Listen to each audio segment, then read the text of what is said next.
Edmonton Sports Talk. My God, I love this. My name's Jay Milne. #Blue. Our sports update deliverer, the Coon. I'm Zachary Kubish, and you're up today. You know what, Reid? You might be on to something. All right, here's what's going on in the nest.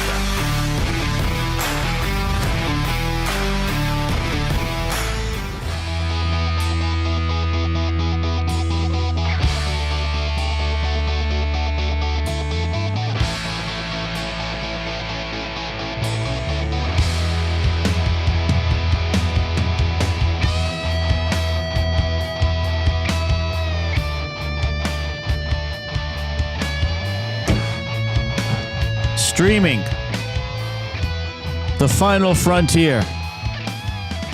These are the voyages of Edmonton Sports Talk on their ongoing mission to provide you with the latest news,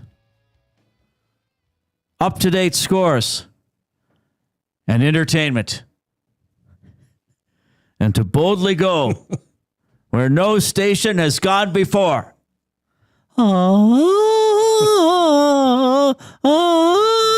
That's the closest I can do to the original theme. Did you know what that's from?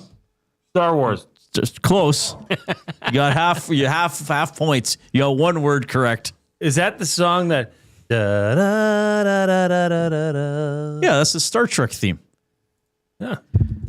You know, Reid, you're a funny guy. Well, I just do weird things, and sometimes they work. I can probably play this off my computer. Hang on. I got to skip the ad first. Give me a sec.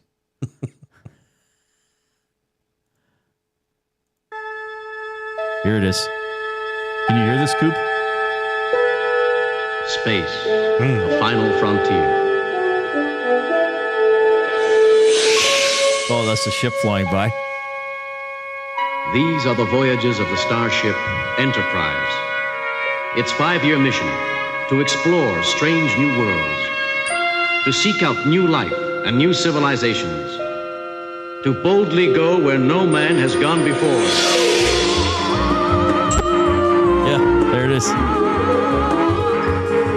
Now, of course, they changed it for all the shows starting with the Next Generation instead of No Man, where no one has gone before, right? Of course. I think a lot of the shows have that. Certainly has that narration. Not on every show, on some of them.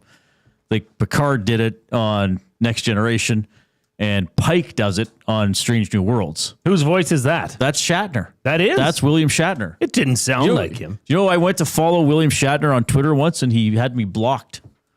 Did he? Yes, this was several years ago. Why? I don't know what happened, but somebody will probably remember, or maybe I shouldn't even bring it up. What'd you do to Bill? I didn't do anything. For some reason, he was mad at Chorus for something. I don't know if it was something on Global Television or a Chorus radio station. Yes, this was several years ago. I gotta mute my sound there.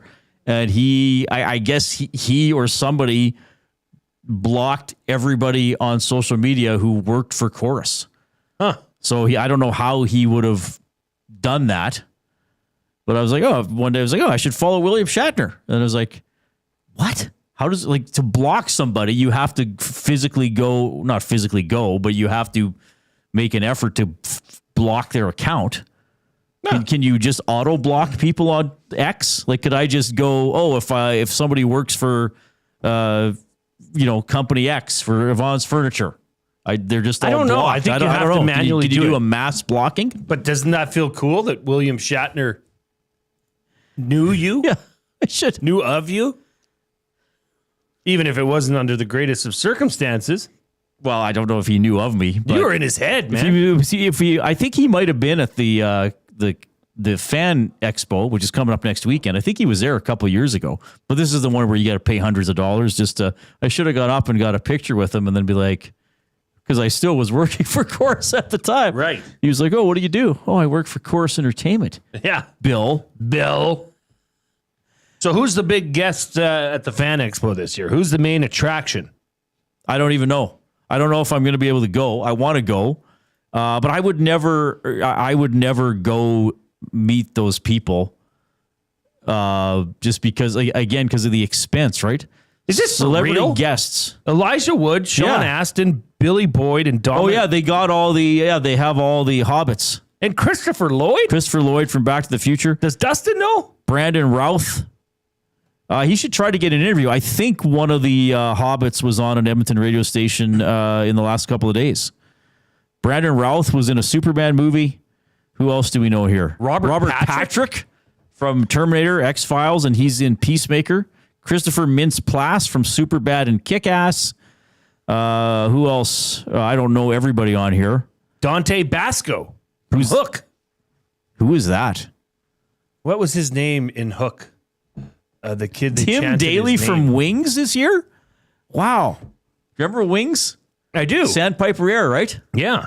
So, okay, who was the cast? It was Tim Daly, Steven Weber, Crystal Bernard, Tony Shalhoub, Thomas Hayden Church, and the older gentleman.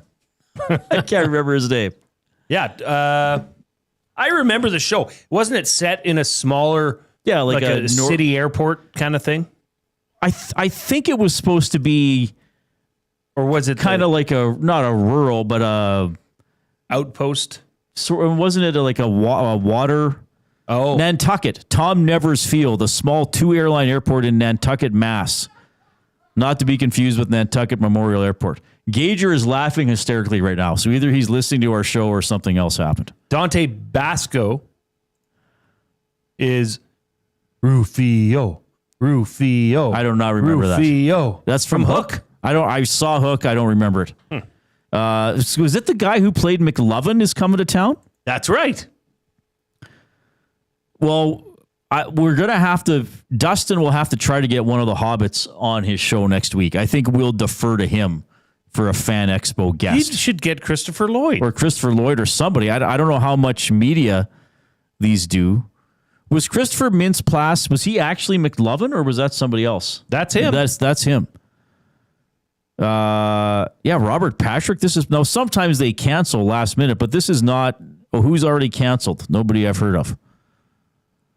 And of note, Catherine Tate. Christopher Mintz-Plasse, who was in Superbad as McLovin, a guest that we're going to have on later in the show, Pat Steinberg. That's right. Has him as his Twitter profile picture. Because I think some people have decided Pat looks like him. Look what I wrote down. Did you write that down? I said, why do you have a picture of Superbad character McLovin? Well, because I think has been physically compared to him at some point. Well, I want it from his mouth.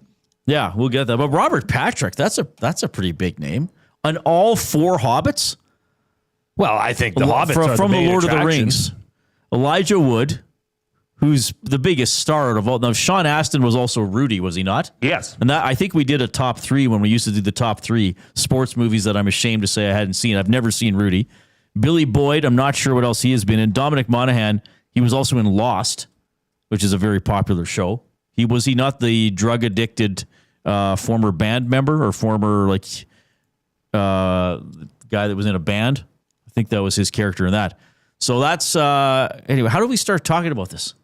Oh, because of William Shatner. Yeah, Star Trek. Yeah, so Shatner was there, but this is a decent list for the Fan Expo. I don't know when I'm going to be able to go to it though. It's the 19th to the 21st. The Hobbits are appearing Sunday. Oh, the Hobbits are only Sunday? Yeah. Okay. Well, they'll probably be, and if you go, so I'd like to find out about this. If anybody is listening associated with the Edmonton Expo, let us know. You can post in the nasty chat. You can email Reid at EdmontonSportsTalk.com, Jay at EdmontonSportsTalk.com, or you can text 780-218-9999. That is the River Cree Resort and Casino inbox. River Cree Resort and Casino happy hour featuring $5.25 drinks. Available Sunday to Thursday, 9 a.m. to 7 p.m. So if you go to meet the Hobbits, is it all you pay for all 4, or you pay for one individually for a photo and or an autograph? Good question. That's what I want to know. All right, which one would you want to meet? Dominic Monaghan, because he was in Lost. See, I'd go for Sean Astin. Because he was Rudy? And Stranger Things. Oh, he's in Stranger Things? Mm-hmm. What season?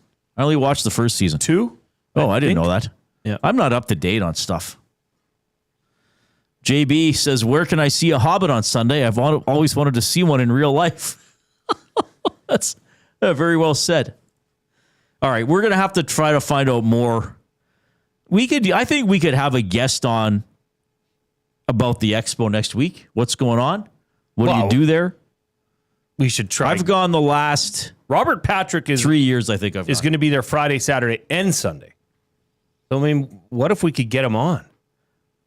What if we could get him on the hangout? Can you imagine? Oh my God, could you imagine? Now, here's the thing, though, Jay. Let's remember this. Yes. These people are coming to Edmonton, and they are being compensated for doing so. Oh, yeah. So I would think if they are going to do interviews, I don't know if they would offer an hour of their time per se. Though I guess if you wanted to meet Robert Patrick, you want to meet Robert Patrick. Hearing him on a streaming show, would that be enough? That would probably be up to the organizers to say, hey, Robert, Reid and Jay want to have you on to help promote when you're appearing at the Fan Expo. Right. Amongst other things. Well, we'll look into it. I mean, what do we got to lose? Rick Hoffman from Suits? Worst case scenario, they say no. Right? Just see, I don't know the show Suits. What is Suits? Suits is it's a lawyer show. Was that the one the filmed in Meghan Toronto? Markle Meghan was Markle, in, and yes. she's now the Princess of England. What is she? Or is she the one that left the family? Well, yeah, I don't know her and Harry left the family. Yes, I believe so. Yeah, I'm not up to date on my That was a hairy situation. royal family tree. Oh, Coop. Coop. Oh, I'll turn my mic off. You're as smart as you are handsome. Claudia Wells from Back to the Future is on as well. Who is that? That's his mom. Well, that's the mom. The young mom. Oh, okay. I did not realize that. Mm-hmm. The one that he hides in the closet in their futuristic household. See, this is like, I've taken your word. Like I've seen all these movies. I have forgotten more scenes from movies than I can ever remember now. I don't believe like that. Back to the Future. So here's what I remember from Back to the Future. There was the car in the parking lot. They went back in time. He went back in time. Back in time. There was a dance. He played the guitar. I think he said your kids will love that type of music because didn't he do kind of a more it was rock and roll before rock and roll had even been invented. And then the clock tower got hit by lightning and he went back to the future. Yes. But he met Doc in the past who believed, in the future I must have invented this. Is that not sort of what happened? More or less. So I don't remember a lot of individual scenes from Back to the Future.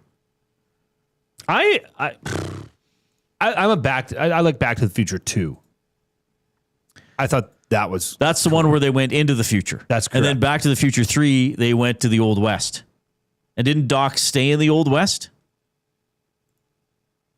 Yeah, he fell in love, didn't he? What was the one where Biff? Is that 2? It must be. Where Biff owns the casino. I think that's in the future, yes. So anyway, my goodness. Hope you're having a great day. He is Jason Milne. I am Reid Wilkins. It is Edmonton Sports Talk, your clear choice for Edmonton sports, presented by Play Alberta. We will have plenty of sports talk over the course of the program, but sometimes we meander and have fun with some other stuff. Really cool today at 4 o'clock. We're going to be joined by Elks linebacker Nick Anderson. Sounds like he's going to play on Saturday in Toronto. So the Elks play the Argos at 1 p.m. on Saturday. We will have the Green and Gold kickoff show starting at noon with Jason Milne and Matthew Iwanek, and then they will be on after the game as well for the Green and Gold postgame show. We're going to catch up with my good buddy Pat Steinberg out of Sportsnet 960 in Calgary to talk. Well, who knows what we're going to talk. We just love having Pat on. There was a pretty big flame story yesterday with Dustin Wolf. He'll probably react to the Elks win over the Stamps on Saturday night as well. We're going to have Jay's Play of the Day. That's going to look at the Elks and the Argos, already getting you ready for that game. Fired up. We're going to talk about playing in a Canadian market. That's presented by Gemco. Oil understood for GCL Diesel. Rookies doing some of the testing today. Rookie game coming up on Friday night against the Flames rookies at Rogers Place. I'm planning on attending that one and seeing what's shaking with some of that stuff. So we do have a lot to cover. Now, this is something that is... that we've sort of delved into on this show a little bit in the past. I think it might have been on the Hangout one day. And was it not our coup, Matthew Iwanek, just saying how wonderful it is how athletes celebrate absolutely everything?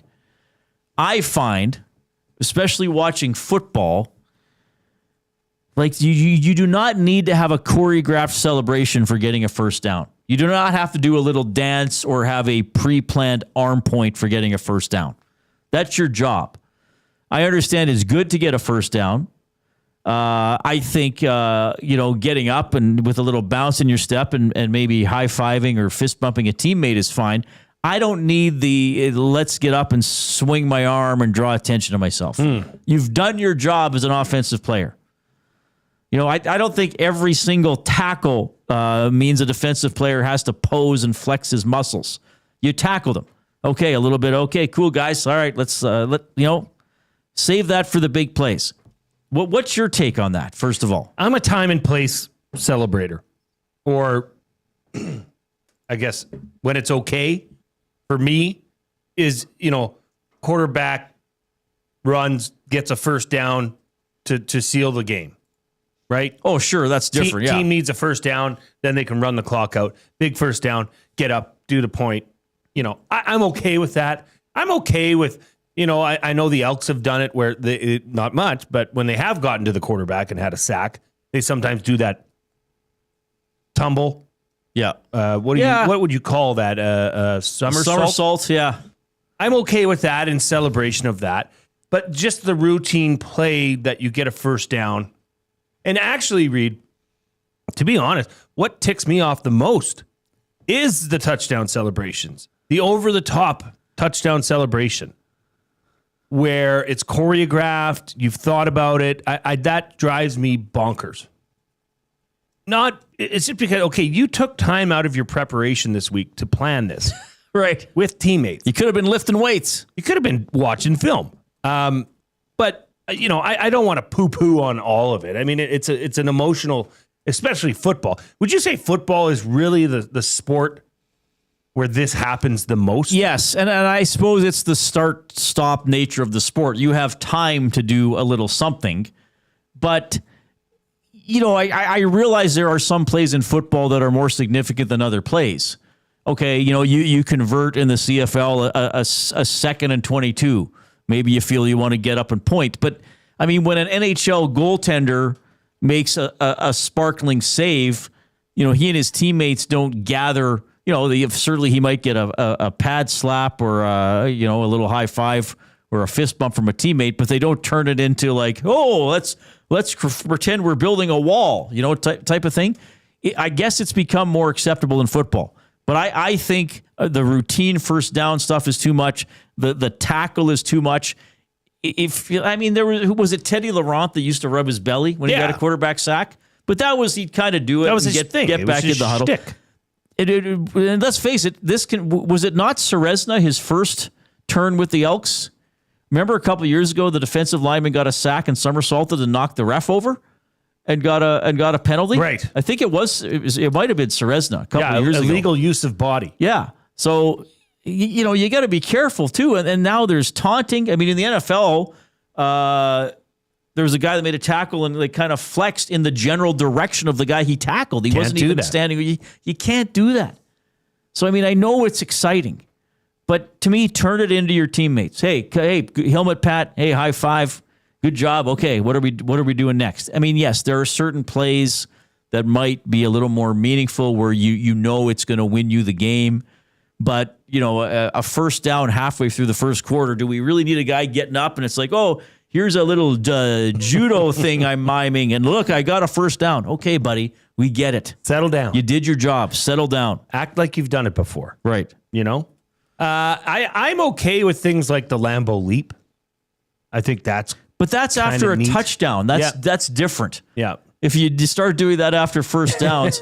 And I realize there are celebrations that become part of a fabric of a team's lore, like the Lambeau leap. I get it. Even how Carolina made their storm surge thing, kind of a thing, the Hurricanes. Don Cherry called them a bunch of jerks, and they sort of embraced that. But those are things that are after the heights of success, a touchdown, a one game, a victory in a game. I think you mean heights. The heights of your team's success. One celebration I'm over, I'm good with. It's good. It's been enough. What? We've seen it. Stop it. Put it to bed. The gritty. You know what the gritty is? What is that? It's some dance? It's like Justin Jefferson. If he catches a touchdown, he'll do this thing where he goes do do do do do, and he's bouncing around. Oh, it's some special I get dance. it. Didn't Rankin hit the gritty after a touchdown? I don't know. Well, it's I a very didn't see it. popular one. You kind of just skip and like, but like, you know, okay. you're flailing your Well, arms. now everybody does It's a this thing Fortnite now. thing. Yeah. You Right? cover your face The mask. elephant yeah. thing? I don't know. That looks like a tree trunk almost. I'm or going to something. ask Nick Anderson what that means. I've seen it around the league, and I was flipping through channels, like watching CFL and all the NFL games, and I swear, back to back to back plays, as I flipped through the channels, I saw that celebration, either a sack or it was a touchdown or a big run. I see it all the time. That way. Yeah, I don't know what it is. Like you wave your arm out like you're. It reminds me of who was the guy that had all the things on his face from Pirates of the Caribbean. Oh, captain. Davy Jones or whatever? Davy Davy Jones, Jones. squid face, yeah. Reminds me of him. yeah. Maybe that's what Octopus they're doing. Man. So this is all setting up our off-topic topic for William Huff. Since 1952, William Huff has provided industry-leading advertising solutions for thousands of valued clients. Their unparalleled customer service, combined with decades of industry expertise and a desire to make every job the very best can be, is what they call the William Huff advantage. Visit their website at williamhuff.com or give them a shout, 780-454-4536.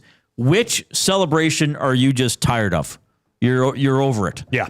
First down celebrations, I guess that's mine. Probably stuff I'm not thinking of. So what celebration? I guess either something that athletes celebrate or the form of a celebration. Which one are you just tired of? You're like, get over it, quit doing it. That's what we want to know today. You know what also is it's kind of interesting is when a NBA shoots a three-pointer player Yeah. and they do this like this weird thing where they smack the three against their wrist. Put it in their what does that mean? veins. Three. Yeah, I think it's like, look, I'm injecting threes into my veins.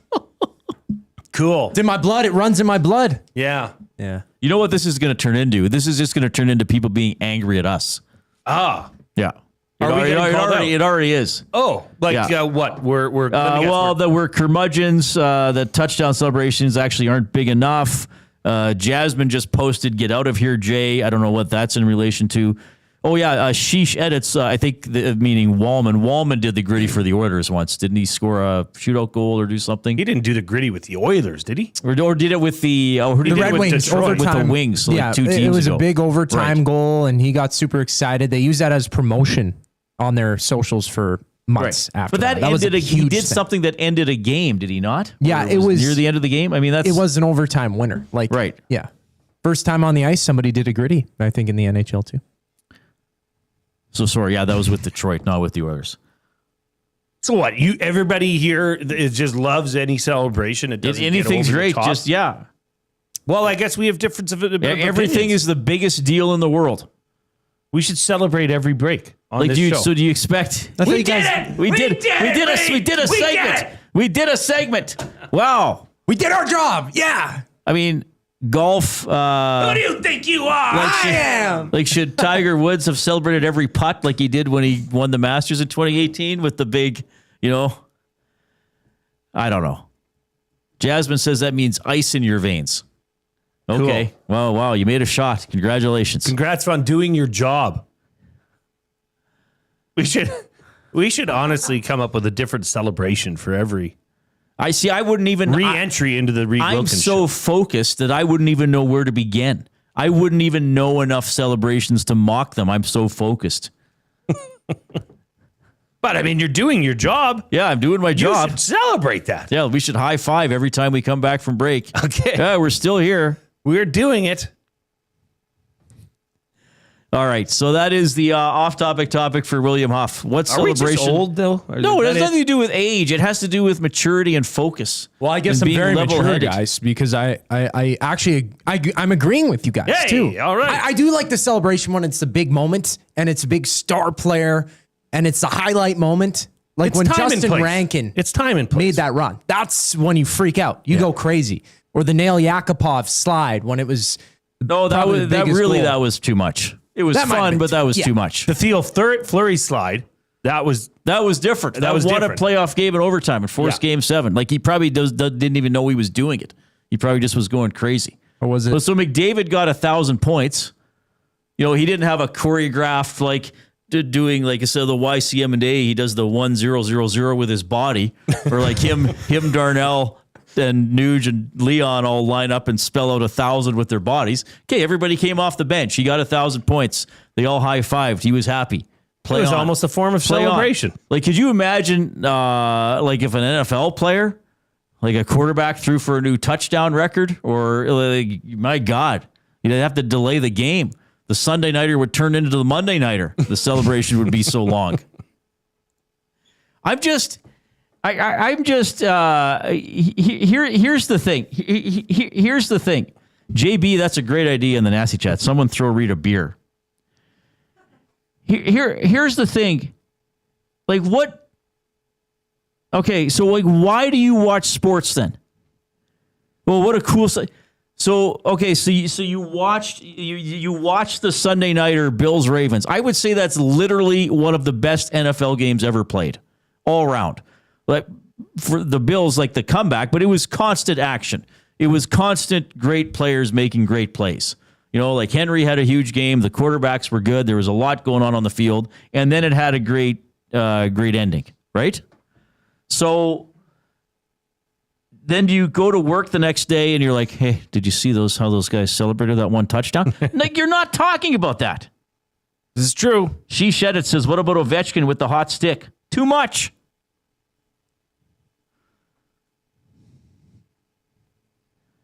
Supersized Indiana Jones says, "Why do we do anything, Reid?" Well, that's a fair question, actually. Why do we do anything? Why? Oh, boy, we're getting deep.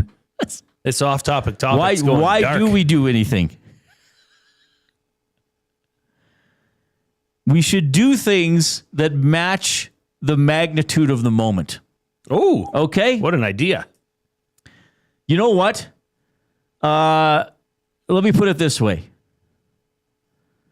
You just had a nice date with your significant other, boyfriend, girlfriend, whatever, and you kiss that person goodnight on their doorstep. You don't throw your hands up in the air and parade around and expect people to throw rice at you.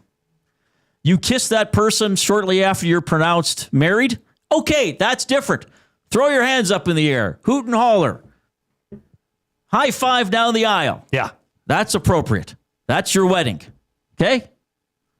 I think we need to come up with a definitive rule book. A kiss goodnight after you're both exhausted and you each get a wrap at Tim Hortons because that's the only thing you have time for on your date. That's not the time you need to hoot and holler. Wait, Reid, you're telling me I shouldn't bring a party popper on the first date? I don't know what a party popper is. It's one of those things that you pull the little string and it has confetti. No, I'll note it. I'll keep that noted. I congratulate you for knowing that, Coop. Might be a little much. Yeah. All right. On the off-topic for really off, what celebration are you tired of? Oh, this is getting a lot of interest. We'll have to get to some of these. Are people out. texting in too? I'm just looking at the nasty chat, which is basically just people trying to poke fun at me because they love me so much. Well, that's how you make fun. We will have Nick Anderson from the Elks coming up. Plenty of talk about your Edmonton Oilers as well. Jay has a really interesting hockey topic we're going to get to as well about playing in the Canadian market. Here comes the Coop.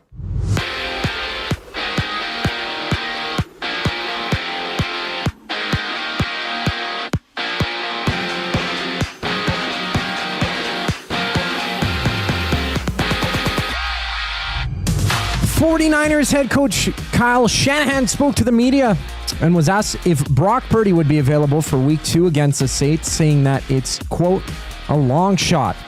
Earlier, NHL insider Frank Saravalli reported that the Minnesota Wild offered Kirill Kaprizov a record-setting extension worth $16 million over 8 seasons. Kaprizov turned down the offer after having 56 points in 41 games last season. While in San Jose, the Sharks have signed Michael Misa to his entry-level deal. The second overall pick in this year's draft had 134 points in 65 games with the Saginaw Spirit last season. And out east, Toronto battles Houston in Game 2 of their series. Jays winning 4-3 last night in the opener. Jose Barrios gets a call today with first pitch just after 5. And right now in the majors, the Rangers have doubled up the Brewers to go up 6-3 in the 9th inning, while the Red Sox trail the A's 4-3 in the 6th. This sports update is brought to you by Windsor Plywood Leduc, locally owned and operated, serving Leduc and surrounding areas since '93. They have doors, flooring, baseboards, and of course, plywood. Go see the knowledgeable staff today at Windsor Plywood Leduc. Reid and Jay celebrate on the other side of the break. I'm Zachary Kubish, and you're up to date.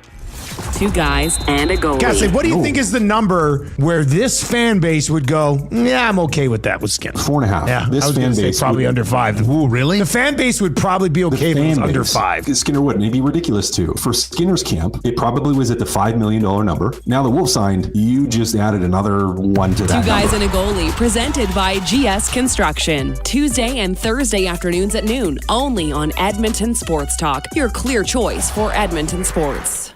Win big this NFL season at the Canadian Brewhouse, presented by Bud Light. You could win a trip to Super Bowl 60, plus prizes like smokers, Bud Light coolers, and a trip to an NFL home opener next season. Enjoy $1 off Bud Light and Budweiser tankards. Details at thecanadianbrewhouse.com. GCL Diesel has been serving oil country since 1972. From diesel cars to SUVs to pickups. From farm tractors to school buses to a big rig. From diesel generators to forklifts, GCL can test, troubleshoot, and repair all diesel fuel system components. Whether it's injectors, pumps, turbos, filters, or additive, GCL has the parts you need to keep your diesel running the way it should. For genuine diesel parts at wholesale prices, visit GCL Diesel in the West End or online at GCLDiesel.com. GCL Diesel. Diesel understood. The leaves are turning, and just like golf season, time is running out to get in on Play Alberta's biggest offer ever. For a limited time only, new players can get up to a $1,000 casino bonus when they sign up. There's never been a better time to join the fun. Visit playalberta.ca today to get started with casino, sports, and lottery all in one app. Must be 18 plus to play.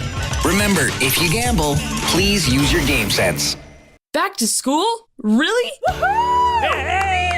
Yay! Really? As things settle back into a routine in your home, you may need extra space. Sentinel Storage is here to help with a store near you. Try 4 weeks free. Visit sentinelstorage.ca.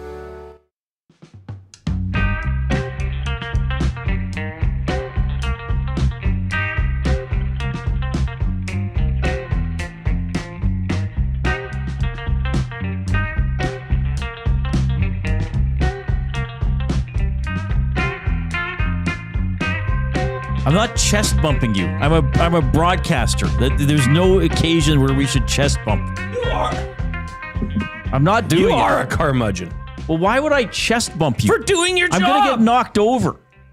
You're doing your I'm job. not even doing it to mock it. Don't you know we have to celebrate? Go ahead. Yes, I celebrate all the little victories in my life every day. I'm a very grateful person. 780-218-9999 is the River Cree Resort and Casino inbox. Do you want to fist bump me? Sure. I'm not chest bumping you. That is so weird. Why? Why would we do that? Even jokingly. Like, don't even joke about that. Couple friends just touching chests? We are friends. So let's touch chests. Let's not. You'd knock me over anyway. I don't get You're more I don't athletic get and your strong reluctance. than me. Well, then I'll go on my knees. No, you won't. No, that's not. No, you won't. That won't happen either. No, that's sure not going to. That day, yeah. All right, what do we have coming in? Yeah, we got River lots Cree coming Resort in and Casino here. inbox. Okay. Collingwood Rob says, I can't stand any celebration that does not have a huge impact on the game. A first down in the first quarter that puts you on the 20-yard line is a joke. A first down to salt away the win is I agree. Dave in Section T says the slap, like, you know, the like they're spanking someone in front of them. That thing that some players have done. He says it cannot end soon enough. And whenever a receiver fails to catch a ball, a DB somewhere in the field puts on imaginary broadsword into a sheath. Oh, You've right. seen Yeah. that? Yeah. Yeah, that's a good one. Or that exaggerated incomplete sign. Like, okay, settle Yes. down. And it was a poorly thrown ball by the quarterback. Right. Yeah. I broke it up. Yeah. No, you didn't. No, you didn't. No, you didn't. This one comes in from JD. 2 celebrations I'm over with. 1. See, JD understands the assignment. Thank you. Thank you. When there is an interception in the NFL, the whole secondary has to run all the way to the end zone at the far end so they can pose for the end zone camera. Because now they have those end zone cameras. Right. And the NFL is kind of, even though the NFL still has some pretty strict rules, they've loosened up some of the celebration stuff. Number 2, choreographed stuff. for JD. When most of the team sits in a line and pretends they are rowing a boat. Now, after a touchdown, if you want to do something a little bit fun, I can live with that. Because didn't the Stampeders do a bobsleigh thing a few years ago after a touchdown? That was kind of fun. After a touchdown, I can live with it.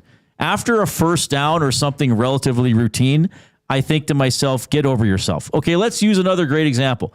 You remember that goal, one of his greatest goals of all time, McDavid scored against the Rangers a few years ago? Got the puck at the blue line, walked through several guys, tucked the puck in. Like, you could see on his face, like, he kind of did a little bit more. Yes. He knew I just pulled off a holy crap move. You could see that, and the celebration fit the moment. But he didn't skate away from his teammates and was like, hold on, guys. Right. I better do a 17-second routine to celebrate the goal. Like, that was a genuine celebration born out of joy and awe. I am fine with those. I am fine with those, you know. A fullback getting 2.5 yards on 2nd and 2 and then getting up. It's like doing an elaborate first down celebration. No, that has to go. That should go. Norman at Combine, how about the Jays celebration last night? Way over the top. Act like you've been there. It's regular season. I didn't see it. Somebody got water dumped on them. Topless. During an interview? Don't they usually do that to the guy getting interviewed after the game? Yeah, maybe. Yeah. Do they always dump water? I don't know. But the baseball's the worst. It's just a bucket full of chew. Spit out chew. That's what they dump on them. That's what they should do. Gross. Have some chewing tobacco. Baseball, they make the playoffs and they celebrate popping champagne and yeah, that's gotten excessive a little bit too. How it's yeah. Bronco Nick says this photo. Yeah, there's a McDavid photo. Like, look at that. But that's genuine. That's not him like, oh, I better put on a show. That's him looking at his teammates like, oh, holy crap, guys. It worked. Wasn't that Messier night? Or was it? No, that was. Or was it? I think that might have been Kevin Lowe night. Yeah. Yeah. Oilers Rangers. That was a great game. That's one of his all-time best goals. Nate the Builder says they do that every game, Jay. The dumping of water. Yeah, I thought they kind of do that every game. But baseball in general. But then after the game, like after the game, I guess you got your routine or your celebrations. I get that. It's just time and place. That's what we can say. And I'm not saying I'm not against celebrations. I'm not against doing things to recognize you or your teammate made a good play. I'm not against doing things to say, hey guys, we got some momentum. I think high fives, low fives, however you want to fives are great. I think patting a guy on the head or the helmet, saying, hey, nice play, good stuff. Let's keep going. See, you got like that. That's fine. But stepping into the spotlight and doing some sort of pre-planned dance for just making a solid play, I don't know, get rid of that. But what do I know? Nah, lots. Well, I know how to irritate people, apparently, judging by the nasty chat. By the way, if you're in the nasty chat on YouTube, of course, YouTube just one of the many ways that you can consume Edmonton Sports Talk. But when you're doing it on YouTube, you can subscribe to the Edmonton Sports Talk channel, and you can give each individual show a thumbs up. Click, click, click. Must you click? Please, please click. Must you click? You must click. Thumb, thumb, thumb. So we've been doing a pretty good job this week, back on the horse to get to 100 every show. We're already at 38, not even 40 minutes into this show. But don't be a pleasure delayer. Get in there and click. It helps builds the algorithm, recommends the show to other people, and just keeps Edmonton Sports Talk growing. Maybe you're listening through iHeartRadio, through TuneIn Radio. Those are the audio streaming apps that allow you to get the show. You can go through EdmontonSportsTalk.com. Maybe you're listening on a podcast in the future. Wherever you get your podcast, subscribe to each individual show, the Reid Wilkins Show, the Nielsen Show, EST Afternoons with Salas and Gager, all those great shows we have. And remember, 6 a.m. to 9 a.m. now, every weekday morning. You can also get the Nielsen Show on 95.7 Cruise FM. So back on your traditional radio dial, though let's face it, you can also listen to radio on your phone and through a lot of apps these days. But I want to stress, this is in addition to everything we're doing at Edmonton Sports Talk. So you still get all the Edmonton Sports Talk programming, including the Nielsen Show, the way you've been getting the shows for the last 2+ years. This is just like adding another option at the buffet by the Nielsen Show being on 95.7 Cruise FM. It's just another option, but it doesn't affect anything that we're doing here. So it's great. It's fantastic. I haven't listened to more than 95.7 Cruise FM. It's good music. I actually don't mind it. Yeah? Yeah, classic rock. Rocking and rolling. Oh, yeah. Good stuff. Yeah. I heard, was it yesterday or today, Dustin said the next show coming up was something by the Tea Party. Temptation. Is that what it was? Yeah, I was listening at that I think I was on the audio stream, so I wasn't on Cruise. Today, Buddy Holly. Or Buddy Holly by Weezer. By Weezer. It was a banger. That was their first hit, wasn't it? Ooh, big one. Was it? If it wasn't their first one, it was an early one. It's off the first album. It's off the Blue album. Yeah. Yeah. And then Weezer was the headliner the other night of that rock festival in the summer. That's right. Def Leppard was the Friday night. Weezer was the Saturday night. Rockin' Thunder. You put that Blue album on just as you're getting out of Calgary, entering into the foothills, and that carries you all the way through. It's a perfect driving through mountains disc. Really? I never thought about that. So good. I didn't know you had a specific mountain CD. I don't know what it is. Well, okay, what do you play when you're driving through Saskatchewan? Like from North Battleford to Saskatchewan. What's the CD for that? Rita McNeil. You only have big fan. You only have you only really have a mountain CD for some reason. What are the Pirates of the North Saskatchewan? Captain Tractor. Right. Play that. That's the big one. Yeah. Jode says November 28th at Rogers Place. Apparently it's Tea Party, Headstones, and Finger 11. Is Finger 11 Canadian? They must be, because that's all we heard. Because Tea Party and Headstones are Canadian, are they not? Yeah. Tweeter and the Monkey Man was hard up for cash. Right. That Smile and Wave album was good. I like that one. Yeah. Yeah. Headstones were great. What was the guy, Hugh Dillon? Was that the lead singer? Is that the lead singer? I think it's Hugh Dillon. He also did some acting. Well, there was a movie, Hardcore Logo, that he starred in as a rock star, and I believe the end of the movie was him dying in Edmonton. Is that not true? I think it was Hardcore Logo. Yeah, Hugh Dillon. Is he still with us? Yes, he is. Was he not? Was the movie not called Hardcore Logo? Let me find out. Really going back on my... See, this is the thing. I can't remember scenes from Back to the Future, but I remember an obscure independent film from the mid-1990s. Hardcore Logo. Yeah. He was in it. And I think he did some other acting. Was he in an X-Files episode at some point? He's been in a lot of movies. Yeah, he's been out there. He was in Yellowstone. Oh, yeah. Lars just said he's the sheriff in Yellowstone. Sheriff Donnie Haskell. Okay, so there you go. I don't see... He was in Twin Peaks. No, maybe that's what I'm thinking of. I thought he was... But he's done quite a bit of acting. Trailer Park Boys, the movie. Oh, wow. Okay. So anyway, they're coming to Edmonton November 28th. But this is a fun show, man. We're just rolling all over the place, hitting on all the stuff we love talking about. It's quite incredible. We do have Jay's Play of the Day coming up. We got a really great guest coming up at 4. It is Elks linebacker Nick Anderson. Looks like he's going to be back in action against the Toronto Argos on Saturday at 1 o'clock. We will have the Green and Gold kickoff show at noon here on EST with Jason Milne and Matthew Awanek. All right, here comes Zachary Kubish.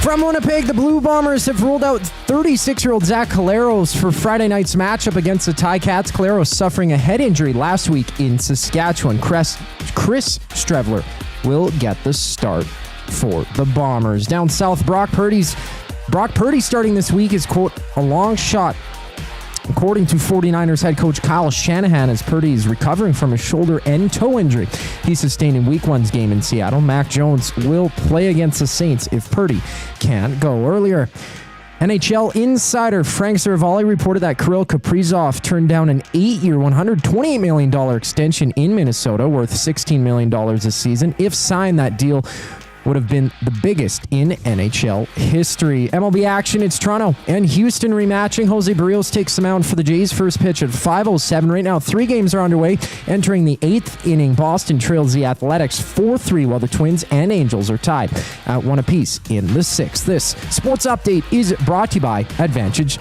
Sports Medicine. Connor McDavid's got a team of specialists, and you're stuck with a bag of frozen peas. Get the same locker room approach that's trusted by the best in the game. Give them a call at 780-460-9977 or visit their website at advantagesportmed.ca to book an appointment today. More sports talk with Reid and Jay up next. I'm Zachary Kubish, and you're up to date.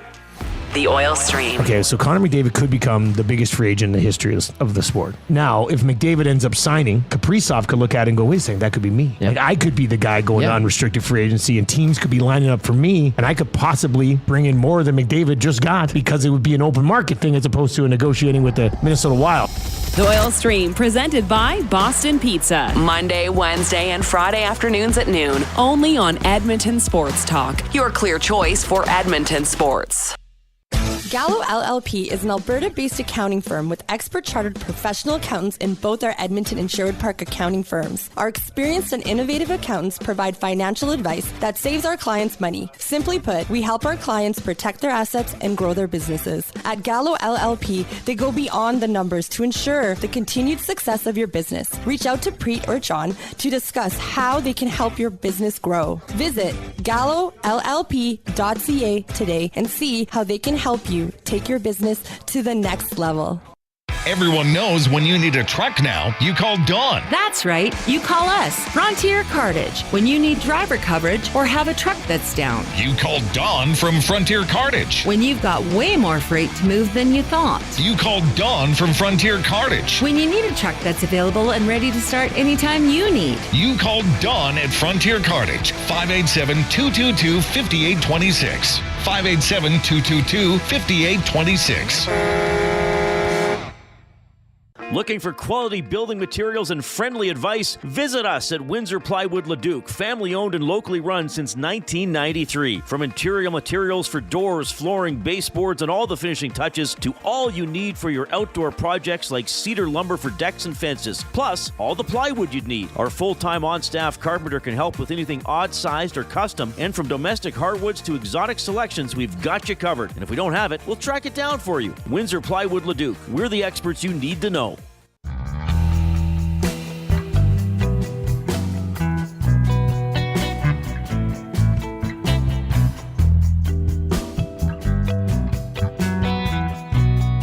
All right, thanks a lot for joining us this afternoon. We are having a good time, despite what some people believe. The off-topic topic for William Huff: what celebrations are you tired of? You've simply seen enough of. We also had some good chat about the upcoming Fan Expo in Edmonton. That's next weekend. We also have a good discussion going about some Canadian bands, specifically Tea Party, Finger 11, and the Headstones. So that we're not even an hour into the show. Plus, we've talked some Elks and a little bit of Oilers, and we're going to keep doing all that type of fun stuff. The Fan Expo. Yes. Rusty Shackelford said $160 for a Christopher Lloyd autograph. Oh, does he see the prices already? And $170 for a picture. Right. It's ridiculous. And he was in the Calgary one too. The lineup was insane, even for those prices. Okay, I don't know where... oh, wait a minute. You can click on Christopher Lloyd. Oh, there it is. Christopher Lloyd, autograph 160, premium autograph 200. Yeah, photo op. Okay, so what are the Hobbits? So Sean Astin is the one you want to meet? Yeah. Autograph 110, photo op 110, selfie 110. So what would be the difference between a photo op? So as a photo op, somebody else takes a picture of you with Sean, and then a selfie is you take it yourself. Yeah. So would you pay that? Are you kidding me? Dominic Monaghan is also so the prices are the same, but if you just wanted to meet, Elijah Wood is more. His autograph is $120, the photo op is $125, and then the selfie is $120. And then Billy Boyd is the other one. He's $110 across the board. So Elijah Wood's a little bit more. He's going to come out a little bit, well, unless he prices himself out of the market. Robert Patrick, $100 for an autograph, $135 for a photo op. McLovin is $70 for an autograph, $95 for a photo op. Okay. Let's see what Tim Rufio Daly from is. Wings. We got to check Tim Daly from Wings. Autograph is $70, and it says 8x10, so it must be on a photograph. It's $80 for a premium autograph. Posters, pop vinyls, comics, statues, trading cards, figures, toys, and records. And a photo op is $85. Okay. Tim Daly, he seems like a very down-to-earth guy. He'd be like, you know what? I want to keep it under triple digits. Rufio, Dante Bosco, $85 for an autograph, $95 for a photo op. Jodes is asking if Robert Patrick is canceled. He's not listed as canceled. So unless you've seen something newer, Jodes, on the website, it says Robert Patrick is coming. There is a part of the page for canceled guests. He is not on there. But maybe if you've seen something else posted. I haven't seen that. She Sheditz says hey guys, I'm a good deal. Autograph 45, photo op just 60. Well, you may have to consider that. Erico asked, who is Christopher Lloyd? That is the mad scientist from Back to the Future. Right. And for those old enough to remember, he was in Taxi. He also starred in One Flew Over the Cuckoo's Nest. Was Christopher Lloyd in One Flew Over the Cuckoo's Nest? Yeah. I And didn't know Danny that. DeVito as well. Yeah. Was Lloyd in that as well? Okay. Yeah. Robert Patrick, Edmonton Expo.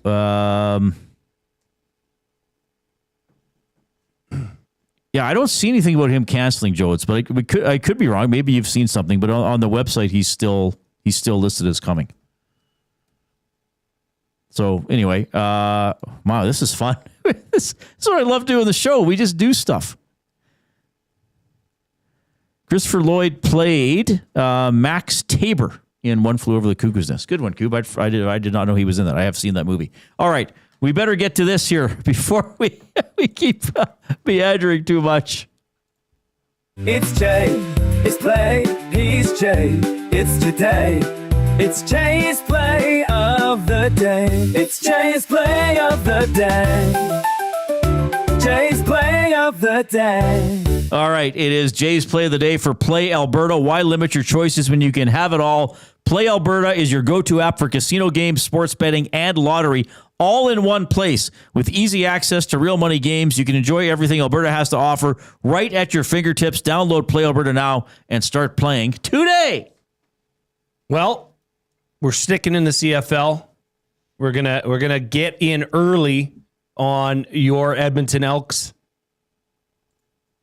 The money, this line has been moving. Okay. And I think it's favoring Toronto far too much. In fact, I think Edmonton can win this game. If they put it together reasonably well, not perfect by any means, I think they can come out of Toronto with a win. I boosted the money line. So the money line was plus 145.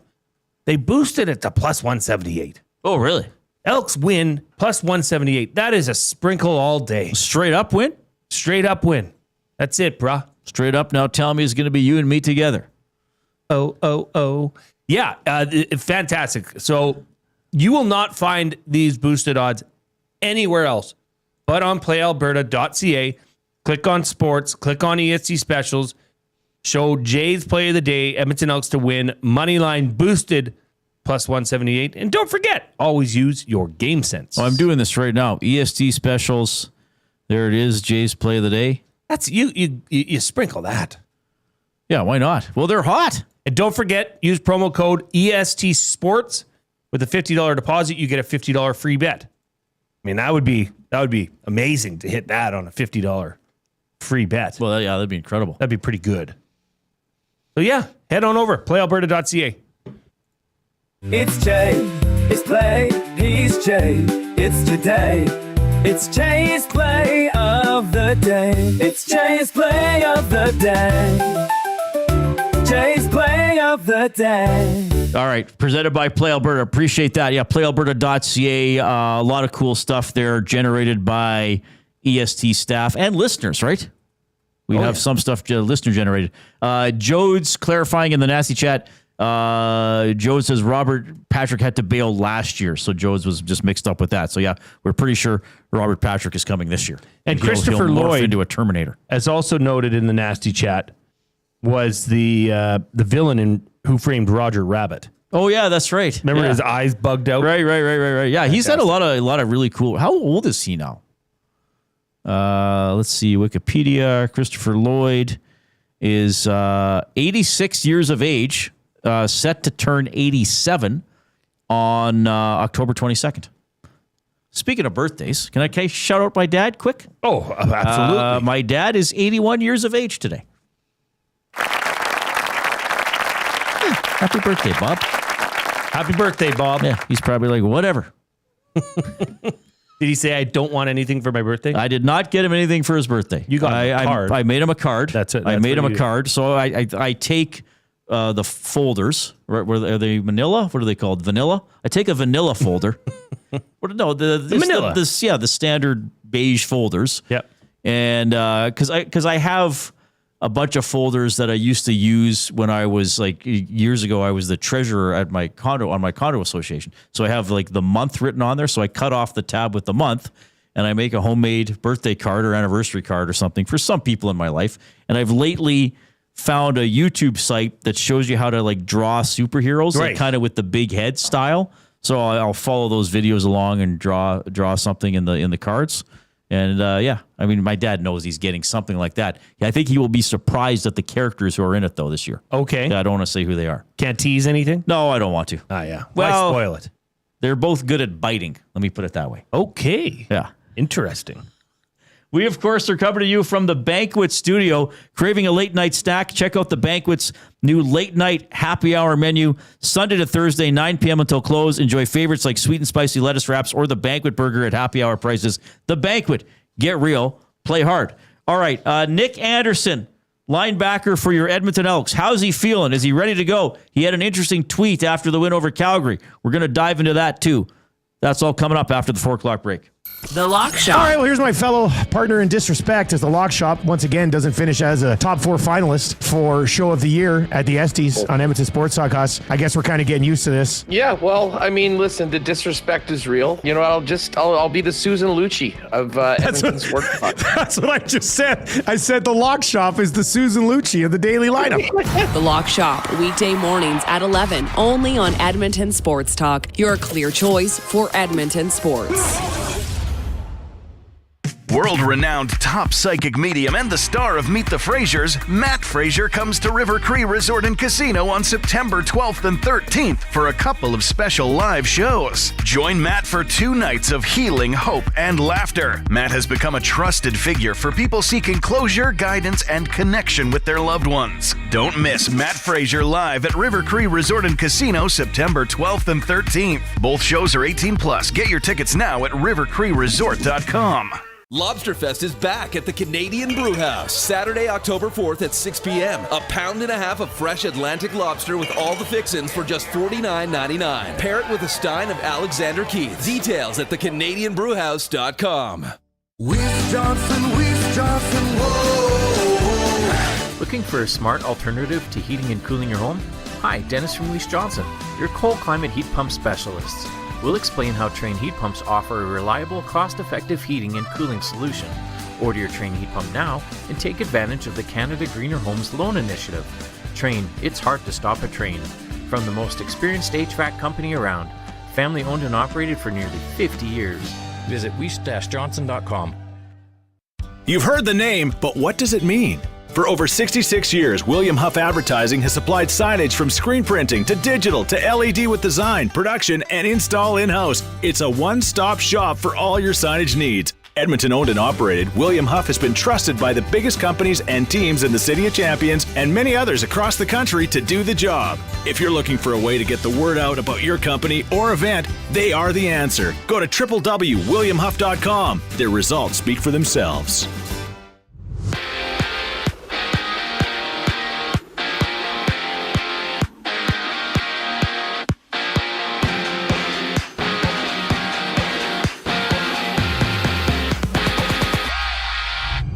Nick Anderson was limited today at Elks practice with an ab injury, having Jared Brinkman, Tanner Green, and Javon Leake all absent from the field. And out east, Winnipeg's Zach Collaros has been ruled out of Friday's matchup in Hamilton with a head injury. He sustained the blow last week against the Riders. Collaros not practicing at all this week. Chris Streveler will start. Elsewhere, Brock Purdy's availability remains undetermined for San Francisco's game in New Orleans. Purdy is fighting a toe and shoulder injury he suffered last week against the Seahawks. And according to NHL insider Frank Cervalli, Kirill Kaprizov turned down a $128 million contract extension with Minnesota, reportedly offering Kaprizov an 8-year deal worth $16 million annually. On the diamond, the Jays host the Astros Game 2 of their series. Jose Barrios gets the ball first pitch at 5:07, and around the league, the Athletics have a 4-3 lead over the Red Sox in the 8th. Well, the Giants are down 5-0 to the D-backs in the 7th. I'm Zachary Kubich. That was your sports update. The second hour of the Reid Wilkins Show starts right now.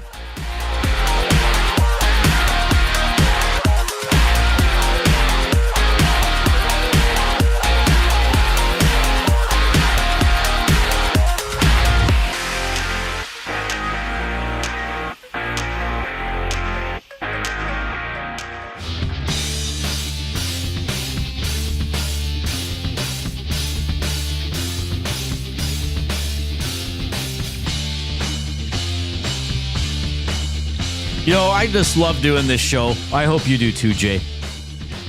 Look, at fantastic. The first hour, we've talked about the local teams. We've talked a little bit of Oilers. We've talked a little bit of NHL. We've talked a little bit of Elks. More to come in the final 2 hours of the show. We've talked some Star Trek. We've talked some Fan Expo. That's a big event going on in the city. I mean, it's Edmonton Sports Talk. Think about what city we're going to focus on. We talk about stuff going on in the city. Doesn't always have to be like, there are some people who freak out if you talk about something that's not sports related. Mm-hmm. It's like, hey, we're all human. Let's talk. We can talk about stuff too, and we're going to generally keep it lighter on the show, right? So we talked about the Fan Expo. We know how much it costs to get a picture with a Hobbit or an autograph with a Hobbit. They're not in character. No, well, they played a Hobbit. Wouldn't that be funny? Yeah, if they were like, oh, hey, Elijah. Who are you talking to? I'm, what was his name? Was Elijah Wood? Was he Bilbo? Was he Bilbo? Bilbo Baggins? Baggins? Was that his character? Wow, that was a pull. Wasn't one of them named Mary? I think one of them was named Mary. A boy? Yes, I think so. I don't know. See, Ericos says, what about the Terry Fox run? We could try to find an angle with that for sure. Look, we're not going to talk about everything in the city. Like, don't get offended if we miss your event, but we are going to talk about stuff in the city. So anyway, we're having a lot of fun, and we're going to connect with Rick Anderson from your Edmonton Elks in a couple of minutes as well. We're always happy to. Pippin was, I think, one of the This is the stockings as well. Frodo was. Elijah Wood was Frodo. Wasn't Bilbo the older one? Pippin and Mary. How come Jasmine's not chiming in on the Hobbits? All of a sudden, she's gone quiet. She's a Hobbit. She's all over me when I say don't celebrate a first down. I don't know. Do we have the right number, Coop? Let's try the other one. We'll get them. 780-218-9999 is the right number to text us. The afternoon inbox presented by River Cree Resort and Casino, home of Tap 25 restaurant, where the entire menu is 50% off 7 days a week from 2 to 5 p.m. Sorry, Jay. No, I was just going to say, you can make it an all-around football weekend. You got the Elks playing at 1 on Saturday. Right. Then you've got the crosstown rivals, Huskies, Wildcats, playing Sunday at 1. Did they not just play? Yeah, back-to-back, home and away. Home and away. So last weekend, it was out in Sherwood Park at Emerald Hills. This weekend, it's at JP Bowl at 1 o'clock. Okay. Bonus, though, Eric and I, Lieutenant Eric, that is, good guy, will be doing a 1-hour pregame show live from JP Bowl. And the Huskies want to fill the stands. They want to pack that stadium. So once again, they are offering 2-for-1 tickets or just 50% if you want to buy a single. So you go to edmontonhuskies.com, click on purchase tickets, use promo code EST, and you get 50% off your tickets. Weather's shaping up to be lovely. It's going to be a great football game. Last week, it was a nail-biter. The Wildcats lost 23-20.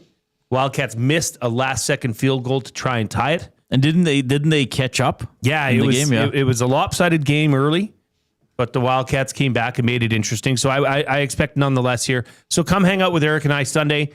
Look, we've said this before several times. If you are priced out of Oilers games or even going to an Elks game with your family, take this up. Try it out. It is really good football. You're right on top of the kids there. You can see there's not a bad seat in the house. They got food trucks there. They got a licensed area. So if you want to have a cold beer, you can. And Eric and I will be there. Plus 50% off tickets. So you could take your family for half price right off the bat. All right. Awesome stuff. VR was there last week. VR. Yeah, VR likes to get out there and watch it. But this is an awesome sports city. Obviously, a lot of teams to watch.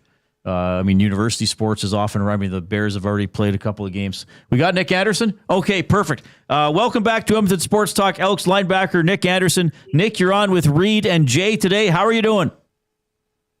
I'm doing good. How y'all doing? Thank y'all for having me. Yeah, we're doing very well. Thanks for making time for us. Before we did, Jay has a great question for you, but I got to ask you this off the top. Okay. What is your status for the game in Toronto? Do we expect you back in the lineup? Most definitely. I'll be playing. I'm ready to go. Okay, there it is. I thought that was the case, but we got it straight from you. Perfect. Nick, last game against Calgary, obviously that was a huge win for the club. You were still recovering from your injury, so you weren't quite ready to go. But I saw something that you tweeted out after, and I'm just going to read it out loud for those that didn't see it, and then just to get your reaction on it, because I thought it was a very insightful message. This is what you said. I keep telling everyone, things are slowly blossoming the right way for this organization. I know how things have been in the years past, but this is a new era headed in the right direction. In due time, greatness will be restored in this amazing city. We hear the fans. We see the anticipation that the people have for this city of champions. We are going in the right direction, and if you don't believe it and don't want to hop on this train, then stay at the station. But the EE is en route towards something special. I thought that was so well put. Nick, this is your second year in Edmonton. Does this just show how attached you are to this team and turning things around? I feel like it definitely does. I think I put that tweet out at pretty late at night, so that shows that the team was on my mind and the organization, stays on my mind. But to just see the strides that we've been able to make, just organizationally and structurally in just a year, this really just shows the incline that we're on. And I know it's easy for the people that have been watching Double E football longer than I've been a part of the organization to say, like, okay, where, we get our hopes up and we get let down. We get our hopes up and we get let down. But for me to be able to just see the change in culture that, the organization has brought in just a short amount of time, I just know that we're on the right track to bring success back to this stadium and to the city. I can't help but think, what the locker room has been like, because that's where a lot of things happen. A lot of emotions are shown. But I want to get your insight into this, because a lot of teams would, got off to a slow start like the Double E did. That would affect the locker room. Things would change. Has that happened, or has this team just understood that there's going to be adversity and you got to push through it to eventually turn things around? I mean, that's just been the name of it, just dealing with adversity, dealing with tough times. That's just been something that we started off the season just saying that, that's just the reality of being a professional, just being able to handle adverse situations. I mean, even the situation now, us trying to prepare for, a road trip against a worthy opponent, and there being a Morgan Wallen concert this weekend, and, things getting a little different, having to meet in different places and practice on a different field. But it's just a part of things that really makes you appreciate that when you get to game day and it's time to really do everything that you prepare for, that's the one time that it's time to be successful. And so adversity is the only thing that prepares you for that. And so I just feel like we've done a great job of keeping the main thing, whether we're high, whether we're low, even going down to Calgary, not being successful and saying, you know what, we have another opportunity, let's make the most of it and getting the win on the rematch. Really just shows the mindset of this football team. Nick Anderson, Elks linebacker, joining us on the Reid Wilkins Show with Jason Milne. He confirmed off the top of the interview he is going to play against the Argos. You've been out since July 26th. What do you do during games, Nick, when you're an injured player? Just overall try to find a way to help the guys that are playing and try to find a way to be a good teammate, whether it's support and motivation. When you're not traveling on an away game, I know it was a couple of away games that I missed. And it's something as small as sending a text to your brothers that are playing and also the coaches to just let them know to be motivated and to handle business. I think we went undefeated on the road during my absence. And then the same thing, being at home and, being able to be on the sideline, help make corrections, help jot down plays and take notes for the coaches so they can be able to call a good game. And it's just been fun to just support my team. That's been the biggest thing. I feel like when you're down, that really shows, the caliber of teammate that you're able to be. And I've just been trying to be a great teammate in my absence. This last game against Calgary, Nick, a couple things happened in my mind that weren't happening frequently enough for most of the season. And that is your team, your defense got sacks, and your DBs broke up more passes, I think, than they had in any other game and showed a little bit more aggression. I'm just wondering if you also noticed that and if you had any insight on why that happened more frequently against Calgary than in other games. I just feel like the D-line were very challenged going into this week. It was one of the things where, a couple guys were called out, a couple guys were asked to do more, and those guys really stepped up to the plate. And like you said at the beginning of the call when we talked about adversity, a lot of times it's going to happen where people expect more out of you, and you got to either show up and do it, or, you tuck your tail and you're running hot. But those guys really showed and played their best performance because they were challenged. And I feel like that's just one of the things of accountability and the reason that this program is ascending because, we don't shy away from holding each other responsible when things aren't going as they're supposed to be going. And so to just see those guys execute on a high level, overall the entire defense just go out there and really just flip the switch of saying, we've been playing good ball. We had a shortcoming when we went to Calgary, but we're going to go back to playing the way we were playing. It was great to see. Okay. You made a comment earlier here in this interview about things growing. You said organizationally and structurally. And that's been a focus with, there was a new owner last year and then a new president and then a new GM and then a new coach. Is there anything concrete that you can explain to our listeners, to Elks fans, about things that lead to more, I guess, just things being more solid structurally? And I'm not asking you to put down anybody who was here before, but if you brought that up on your own, so there must be things you notice that are changing or have changed, right? Right, most definitely. I just feel like the reality of the players being able to come into a place to where what's going on upstairs, who's upstairs. That was one of the difficult things last year was you come in and, I was a young player, a young rookie, came in under a head coach that brought me in. And then in a couple of weeks, the head coach was fired. And then we went from no ownership to ownership. It just was a lot of changing pieces. So to be in an organization where, okay, this is the order and the structure as a player, it gives you peace of mind to go out there and only focus about football. And I feel like that's been the biggest blessing when it comes to the structure and the organization of the club. The players don't have to worry about a lot of outlying things going on. They get to come in and focus on the things that we're paid to do and that we're brought here to do, which is play football. Another thing, and Chris Morris has brought this up, and you've probably noticed this too, there are some alum who were not Edmontonians and not even Canadians before they came to play for the Double E, who have stayed here. And Chris Morris has even said, we got to sign the right people to longer term contracts. And if possible, we want those people to stay in Edmonton for the off season or most of the off season, when they don't go visit their families. Is that important to you? And is that part of hopefully building something here with this era of the Elks? Yes, sir, most definitely. I feel like one of the biggest things has been, bringing guys back that played here and guys that understand what it's like to have greatness here. Bringing back coaches that, played and won great cups in the stadium, bringing back, people in the organization that, were here when championships were won. It's easy to relate to those guys because they've seen success here and understands what it looks like, and I feel like they've done a great job of explaining to us how double league football is supposed to be played, how we are supposed to carry ourselves on and off the field, and just really set the tone for a standard that we have to uphold within this organization. And I feel like when you're playing under an organization that has pride, that has a long-lasting, successful history, it makes you step your game up a little bit more because you know that you're playing for something bigger than yourself. Elks linebacker Nick Anderson joining us here on the Reid Wilkins Show. Nick, you got Jay again. I got a couple for you here. We had J.C. Sherritt, the defensive coordinator, on our show earlier this week.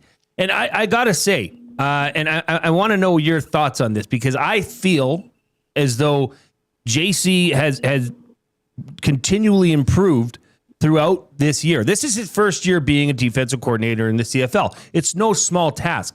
Have you noticed changes in his coaching style or maybe how he's able to trust you more in certain positions because now he's gotten to know you and your other defensive teammates a little bit more?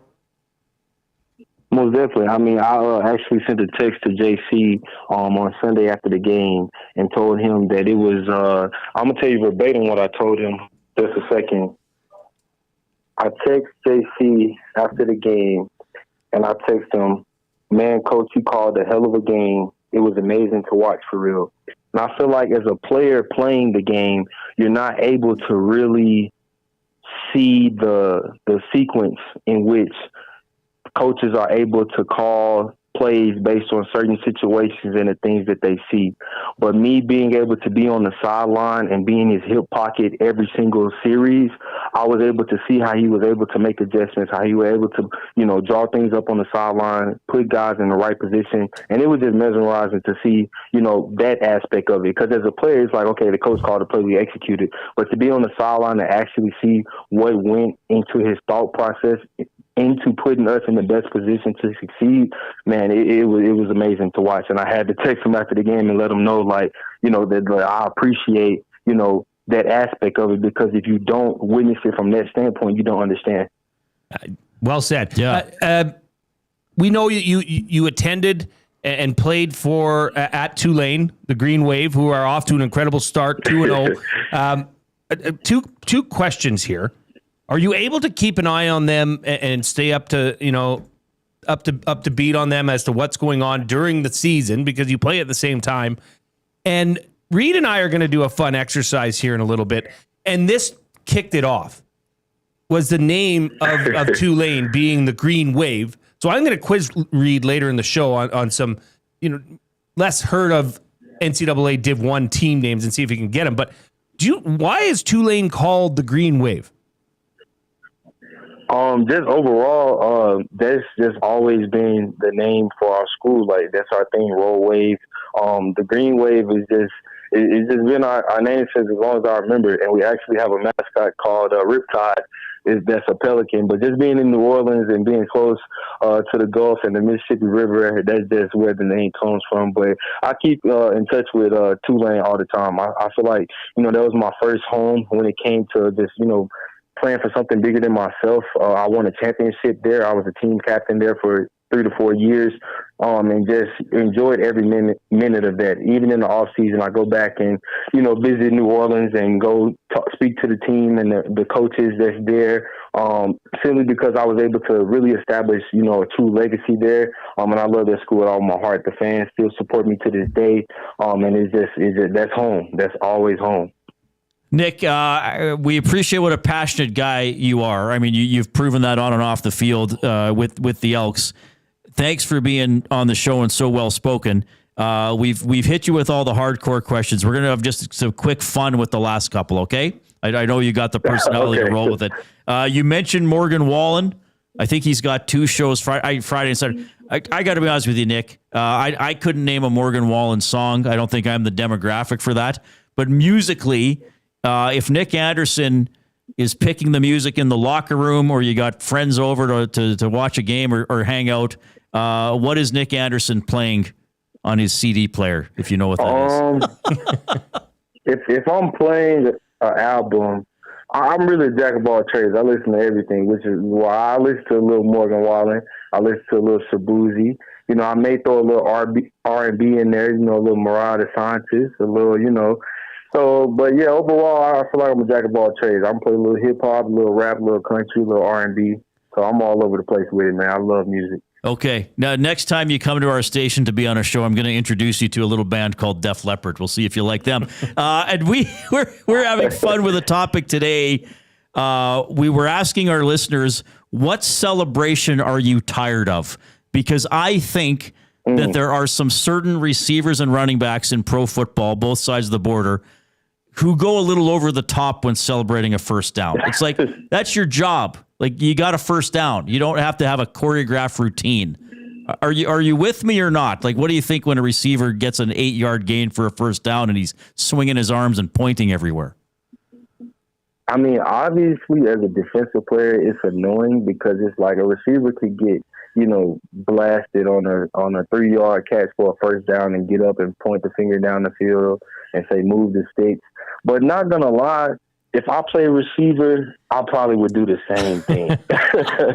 I probably would do the same thing. So I'm gonna let them have it on that one. I feel like the one that I may say is annoying the most, maybe the third for the opponents, because I like it when we do it. But maybe when the third quarterback guy comes on and he maybe has to get an inch and he gets the inch and it's like he scored a touchdown. I feel like that's one of the most annoying. Right. Okay. That's one of the most annoying. Nick, we were talking about it earlier, and I've seen this on both sides of the border as well.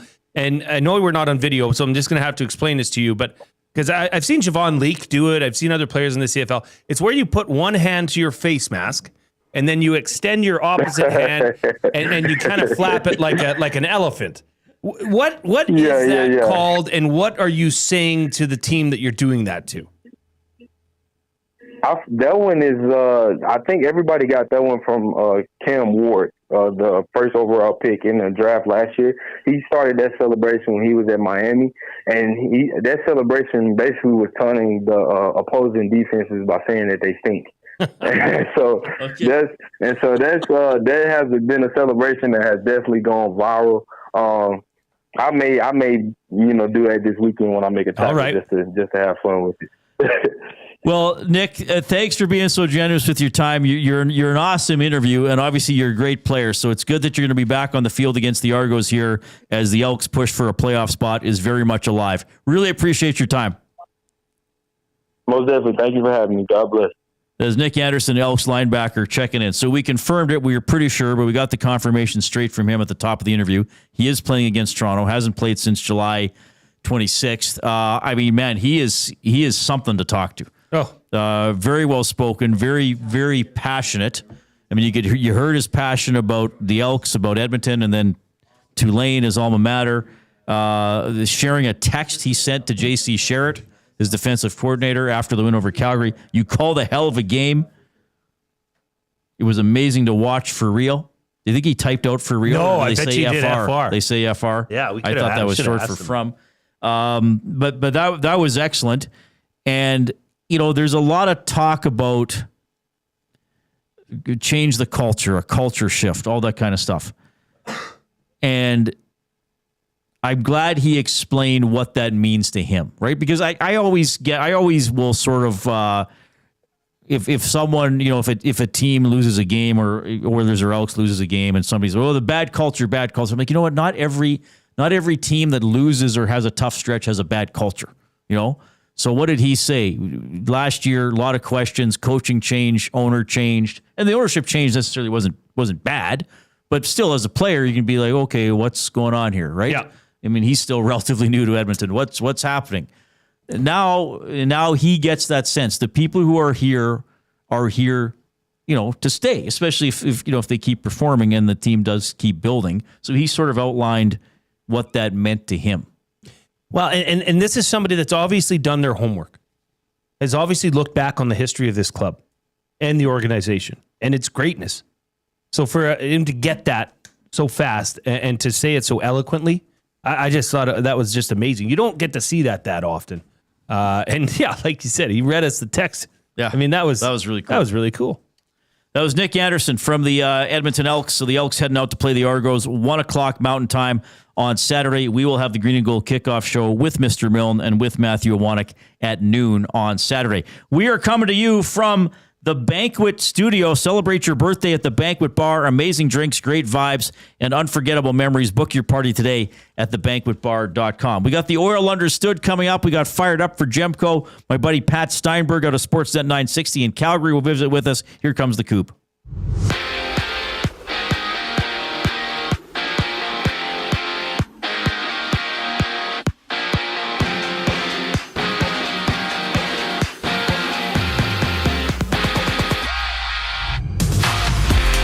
Elks linebacker Nick Anderson just wrapped up an interview here on the Reid Wilkins Show confirming his return to the Double E for Saturday's game against the Argos. Anderson missing the last 6 games with an abdominal injury. Staying with the Double E, Jared Brinkman, Tanner Green, and Javon Leake did not practice today. Brinkman was sidelined with a shoulder and toe injury.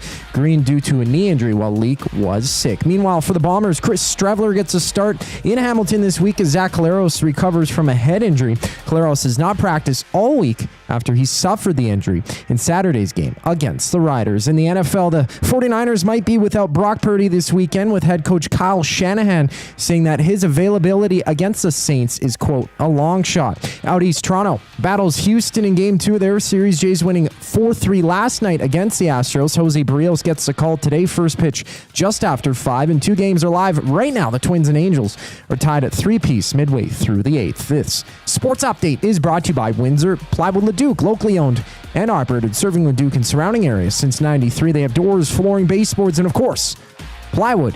Go see the knowledgeable staff today at Windsor Plywood Leduc. More with Reid Wilkins and Jay Milne after the break. I'm Zachary Kubish, and you're in the loop. The Nielsen Show with Lieutenant Eric. Friend of the show, Jamie Thomas from Winnipeg. Luke Shen talked the other day. He comes off and talks like Jonathan Toews doesn't have to say a word in the dressing room, right? It's just like all the stuff that he's won. His resume speaks for itself. But man, if they can get 60 points out of him, like 55% face off, that would be huge because they're going to need him a lot without Adam Lowry in the lineup until like November. The Nielsen Show with Lieutenant Eric. Weekday mornings 6 to 9. Only on Edmonton Sports Talk. Your clear choice for Edmonton sports. When you cater with Royal Pizza, you're getting the same great pizzas, pastas, and salads you love, just bigger and built for a crowd. Perfect for teams, offices, or parties, Royal Pizza's catering brings real value around $10 per person. Delicious, high quality, and easy. If you like their pastas, you'll love their catering pastas even more. Visit royalpizza.ca or contact your local store for exact pricing and details. So come on home, Royal Pizza, still making it great. World-renowned top psychic medium and the star of Meet the Frasers, Matt Fraser comes to River Cree Resort and Casino on September 12th and 13th for a couple of special live shows. Join Matt for 2 nights of healing, hope, and laughter. Matt has become a trusted figure for people seeking closure, guidance, and connection with their loved ones. Don't miss Matt Fraser live at River Cree Resort and Casino September 12th and 13th. Both shows are 18+. Get your tickets now at rivercreeresort.com. Since 1952, William Huff has been the heartbeat of Edmonton's advertising world. From humble beginnings to a citywide powerhouse, we've been the go-to for signage from print to design and installation. Partnering with Edmonton's top sports franchises and major events, we've helped shape the city's global reputation. Our secret? Unmatched customer service, decades of experience, and a passion for excellence we call the William Huff Advantage. Visit us online at williamhuff.com.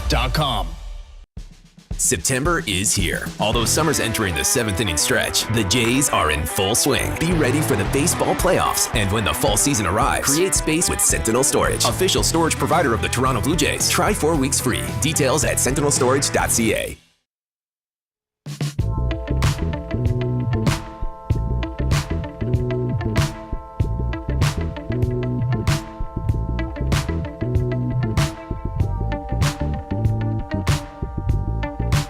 I love that Nick Anderson answered our off-topic topic presented by William Huff. What celebration are you tired of?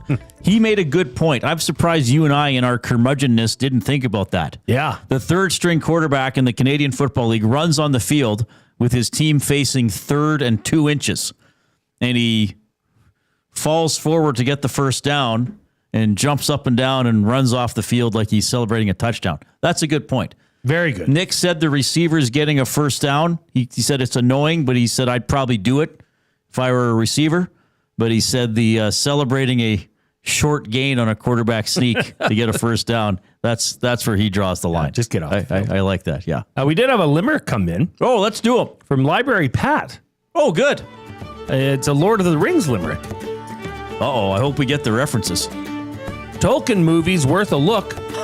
Gollum himself a filthy crook. The Hobbits were cool, though not fit to rule. But really, go read the book.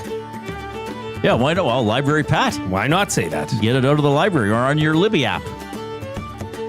Tube Socks with a limerick here. 2 rookies, both up for the crown, host back-to-back shows in this town. Each one trying to slay and one up the day till the Estes have all settled down. That is a reference to Hernan Salas and I being up for EST Rookie of the Year, though neither one of us are rookie broadcasters. So they announced the finalists today. By the way, the Estes are Tuesday at 7 at Metro Cinema at the Garneau, 109th and 87th, in case you didn't know that. That's one cool thing about Edmonton. I was talking about that with my cousins that were visiting a couple weeks ago, and obviously they've been here a lot, and the one lived here for 10 years in the 90s. They live in Kitchener-Waterloo. Edmonton, like when you say certain numbers, you don't need to say street or Ave. Hey, Jay, where's this place we're going to? It's on 97th. It's assumed it's 97th Street, right? Right. Like if it was on 97th Ave, you'd have to say Ave. Right. Right? Yeah. Or 82nd Ave. Or 80, White. Well, White, yeah. But if you said 82nd Street, you'd think 75th. Yeah, north side, right? Not 75th Ave. Right. Certain things, like 118th Ave. Gotta be. Yeah. That's a good point. Anyway, what was I talking about? The Estes. Yeah. 109th and 87th. Like, you don't need to say 109th Street and 87th Ave for that address. Correct. You assume that it's... Now, if it was flipped, then you'd have to say, hey, by the way, it's... Anyway. So the Estes are 7 o'clock Tuesday. You can come in terms of you being the listeners, not you, Jay. I'll be there. Well, you will be there. $10 for tickets. We're not making money off it. We're just covering expenses. Email estes@edmontonsportstalk.com, ESTYS@edmontonsportstalk.com. We'd love to have you. It's a fun night. Matthew Wannock does a great job organizing the ceremony. It's very professionally done. It clips along at a great pace. Are we having a musical performance this year? I believe so. Is it Coob? No, I don't know. It was Coob and Josh last year, was it not? They were fantastic. But we got a lot of fun categories. Yes, we're having some fun honoring ourselves and our shows, but there are awards that are going to be given out to listeners for their texting and chatting and just general participation with the station. We are in the Final Four for Show of the Year. We are, I believe, double. We have 2 nominations for Moment of the Year. Colin Mockery doing improv on our show, and the first appearance of the Bookbinder from February. I am up for Gutsiest Performance of the Year, hosting the show the day after my retinal detachment surgery. What else are you up for? Just being a good guy? Nothing. Gluey of the Year? Yeah. Biggest glue guy. I don't think anything. But we may be up for other stuff. That's just what I remember off the top Let's put of my it this head. way. Without you, I'm really just nothing. Well, that's not true at all. Well, don't say that. The polls would suggest otherwise. Don't say that. I'm fine with that. You see, in life, you need to know your role and your place. I know where I stand. Well, but you're very important. And you could still be nominated for stuff. All right. Maybe. Norman at Combine says, gents, the Combine crew has a room rented for the after party. Oh, good. Which will be held on Hudson. Hopefully it's not at my house. Yeah, but $10 for the ticket, that just helps cover the cost for the rental of the theater. Yeah, that's all. Reid and I will be on location. It's going to be fun during the show in the afternoon. Yeah, we had a blast there last. That was one of our first shows. Yeah, it was fun. Yeah, it was great. You picked me up. Are you picking me up again this year? I think you are. I can. Hang on, I dropped my pen. I don't know if my wife's gonna be able to come because Tuesday nights are busy for us in the Pilates sports night. world. Yeah, Pilates. There's no time for Pilates, my man. But yeah, we'll figure it out. Yeah, we'll figure it out. Whistle Dog in the Nasty Chat, that's going on YouTube. By the way, if you're taking us in on YouTube, give us a thumbs up. Slow down a little bit. But we're 2/3 of the way to 100 halfway through the show, so let's keep clicking away. Whistle Dog says, great interview with Elks linebacker Nick Anderson. My least favorite celebration is the gritty. It's overdone and played out. Probably Whistle Dog not alone. That's what I said. In thinking that. That was my you said that earlier suggestion. as well. Oh, yeah. Yeah. Where did that come from? I don't know. It has nothing to do with Gritty, the Flyers mascot. This is the Gritty? The Gritty. Okay. Yes. Griddy. I think it's from Fortnite. I think that's where it stems from. That it's might be it. Well, then I dance. definitely don't know anything about it. Yeah. It was a big Fortnite emote, they say. You pay real money for fake money in the game to buy a dance. FR. Oh, okay. FR, yeah. All right. By the way, Edmonton Sports Talk is presented by Play Alberta. Great to have them on board. Play Alberta. Why limit your choices when you can have it all? Play Alberta, your go-to app for casino games, sports betting, and lottery. All in one place with easy access to real money games. You can enjoy everything Alberta has to offer right at your fingertips. Download Play Alberta now and start playing today. Jay's Play of the Day is up. Okay. Well, we've been having so much fun today. We've sort of have we've had a topic here that has gotten progressively pushed back. How do you want to do it, Jay? Should we do it now? Why not? You want to do it right now? Start it? Yeah, and then it can carry into... It can carry over. We can make it part of Oil Understood as well. Fired up for Gemco Fireplaces, proudly serving Edmonton and area for 45 years. The authorized dealer for Napoleon Fireplaces. Whether it's gas or wood burning, look no further than Canadian-made Napoleon Fireplaces. All the Napoleon products you need are available at Gemco, 9281 50th Street. See, 50th Street. It's on 50th. Right. Yeah. We know where that is. Now, 51st... That's an avenue. That's the avenue. 50th, that's the street. Okay. I saw this come out of the Craig Conroy presser after they had signed Dustin Wolf to his extension. Okay. And Pat Steinberg, who's coming up later on the show from Sportsnet 960 in Calgary, quoted this and tweeted it. And I thought it was interesting. We'll ask him about it. But Craig Conroy said, people want to be in Calgary. I was surprised by that. I didn't know if NHL teams in northern areas, I guess, or in Canadian cities are still saying that. Like, is that still a thing? I know we looked at that list last year, right? The player vote where they said the least desirable city to play in is Winnipeg. Yeah. Okay. Because who wants to play with the best goalie in the league? Well, that's the thing. Right. If you're getting paid a great deal of money in your profession, are you allowed to even go down that road? I know you are, but is that still something? I know that was stated, years ago. Oh, Canadian cities aren't destination cities for these superstars. Right. You're not going to get a free agent superstar up to Edmonton or up to Winnipeg. Is that still relevant? Is that still something you need to say? That's a good question. To me, there are a lot of angles from which to look at this. If you're a pro athlete, so if you're playing in the highest level of your sport, NHL, NFL, whatever, Major League Baseball, You are accepting the fact that you will not get to choose your employer and that your employment will likely involve moving for the most part, a distance. Now, sometimes players have refused to go to certain cities or organizations. It's not always related to geography. But this is the interesting thing, right? So you go to a city and then you immediately should say that you love that city, right? I think what Conroy is saying, I think you got to say that for the fans and also to make it sound like you're building something. I mean, Calgary's trying to get back into the playoffs. They had a very respectable season last year, right? I mean, they almost got in. So he wants people to hear that, hey, Dustin Wolf is this really good young player, almost won Rookie of the Year, and he is committing to Calgary, right? That would make Calgarians feel good, you know? It would make them feel good about cheering for the Flames, about living there. I mean, what did Nick Anderson say? What has Chris Morris said? He wants Elks players to also be Edmontonians, stay here year round, get out in the community, do that type of thing. If it was a commitment to the organization and say, hey, he's committed to the organization, you know, that's the kind of team we're building here. That's what the future looks, you know, why the future looks bright in Calgary. Right. That's fine.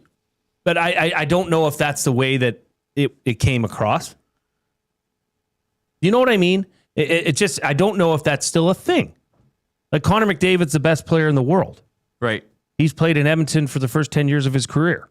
Now he got drafted by them and, you know, expecting to see an extension coming soonish. Yeah. To join this team again. But I just think in your profession, if you are, like you said, you have to give up control of where you're going to play, unless you're like a Brad Marchand. Right. Or that's why when some players reach free agency, it's like, well, here's your shot, not just to make the money. Maybe you can actually say this and this. Let me ask you this from a slightly different perspective. Same ballpark, just a different perspective. When you hear, if a player were to have played for the Oilers, Flames, Leafs, Canadians, whatever, pick a Canadian team, and then were to go play for Anaheim, Tampa Bay, Carolina, whatever, and when you hear that person say, yeah, you know, it's nice that I'm not shoveling snow in the summer, and it's nice that I don't get recognized when I walk down the street, does that make you feel good for him, or does that make you feel, hey, buddy, you got to play hockey in a Canadian market where everybody in that market lived and breathed with the success of the team. Maybe you should have appreciated that a little more instead of acting like it was a burden. Well, that's the question. Is it a burden? Is it, oh my gosh, I don't think in Edmonton anyways that if Connor McDavid goes out to a restaurant downtown, there's a horde of fans that found out he's there waiting outside to get his autograph. I don't know if he could go out. I mean, there was that video of those guys harassing him a few years ago. That was like several years ago. Outside the liquor store. No, like going into a restaurant like these guys started. Like Talbot was still here and he was the goalie. I don't think that's a common occurrence. No, probably not. And maybe that's just Edmontonians. I don't like, give the guy space. This is his time with his wife or whatever. Leave him alone.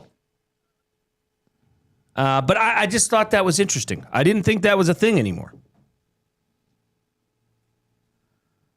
In terms of not wanting to go play in Canadian cities. I think it depends on the player and the circumstances. Like I went through this, you know, taking calls because the first 3 years I hosted the broadcast were the last 3 years of the decade of darkness.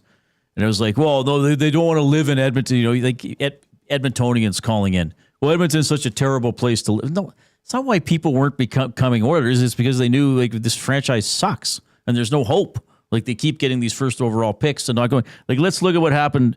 Evander Kane and Corey Perry were both basically fired from their teams, their previous teams, right? Yeah, and wound up free agents and became Edmonton Oilers. I just think if a franchise builds and has success, you're going to be able to attract players. I don't think it's such a thing anymore. Well, I don't want to play in Canada. Like some American players might not want to play in Canada. They might think like, why would I go up there? Like, what's the appeal? It's a different. It's different. Maybe they don't want to go. But I also think then choose a different line of work. Seriously. Right. If you can't get over that and you're getting paid hundreds of thousands, if not millions of dollars to do that, and then why are you doing that? Why are you playing hockey? Well, that's a good point. I mean, like I said, if you want to become an NHL player, you're accepting if you're that good, you're accepting the fact that when you're 18, some team's going to call your name, and that might be your home for a long time, or at least your hockey season home. Mm-hmm. Right?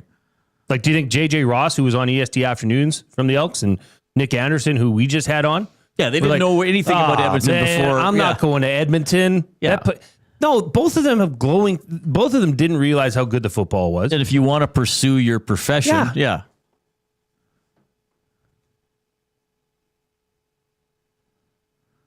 But I think, like, I don't know. I think it was more of a thing before the salary cap because a lot of Canadian teams couldn't pay players, right? I mean, I remember there even being a story that if there hadn't been a salary cap, the Montreal Canadiens might have been in danger of someday having to move. Like that the Leafs would have been like the only safe team in Canada, you know? So now Canadian teams can pay. And if you're good and you build an organization and have good players, you're going to attract talent and get that talent to want to stay. So, but I think with Conroy, I mean, he's trying to sell that as well. Yeah, and I maybe for the organization side of things, right? I don't know. Do you think a NHL player? Because who said this in nasty chat?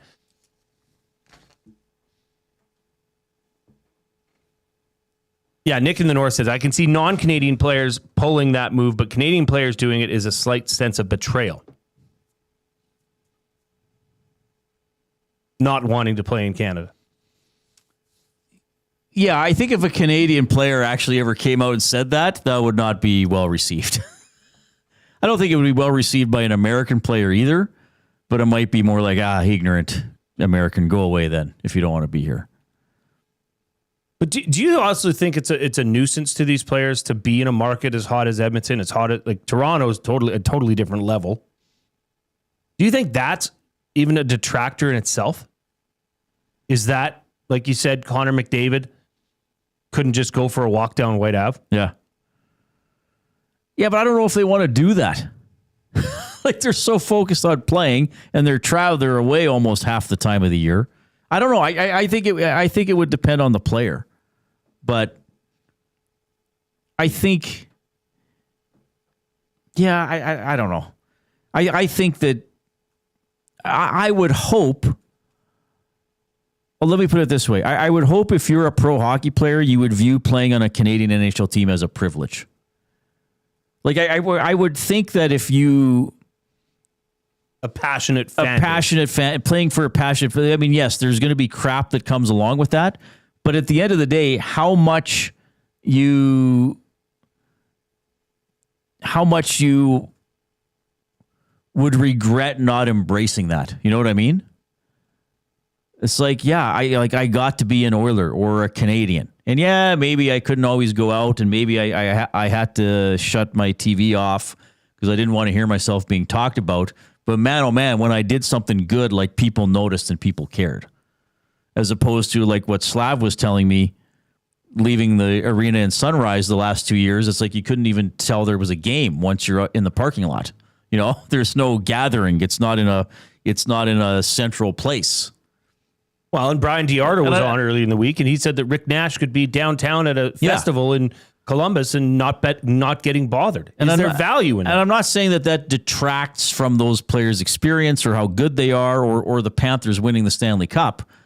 But man, oh man, like if there would have been a Stanley Cup in Edmonton either the last 2 summers, like the players wouldn't forget a thing about the next 3 or 4 days.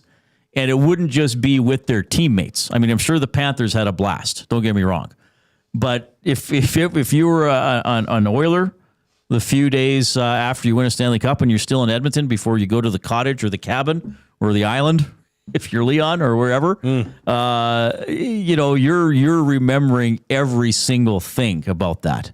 You know, like, oh man, like I drove out of the rink and like it was 2 a.m. and there were still people on 104th Ave and there were signs on my lawn when I got home congratulating me. And I got up the next morning and like, and I turned on the news and like school kids were celebrating, like, you know. Yep.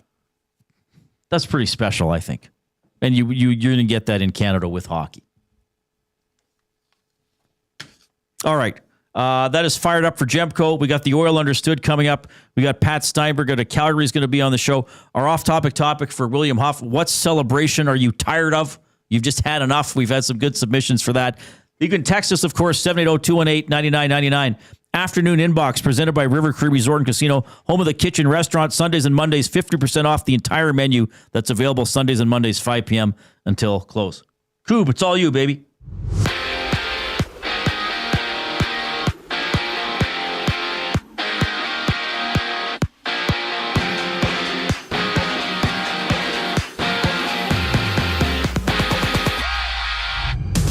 Earlier on the Reid Wilkins show, Elks linebacker Nick Anderson broke the news that he will be suiting up in this weekend's game against the Argonauts after missing the last 6 games for the W with an ab injury. And 3 players missed Elks practice today.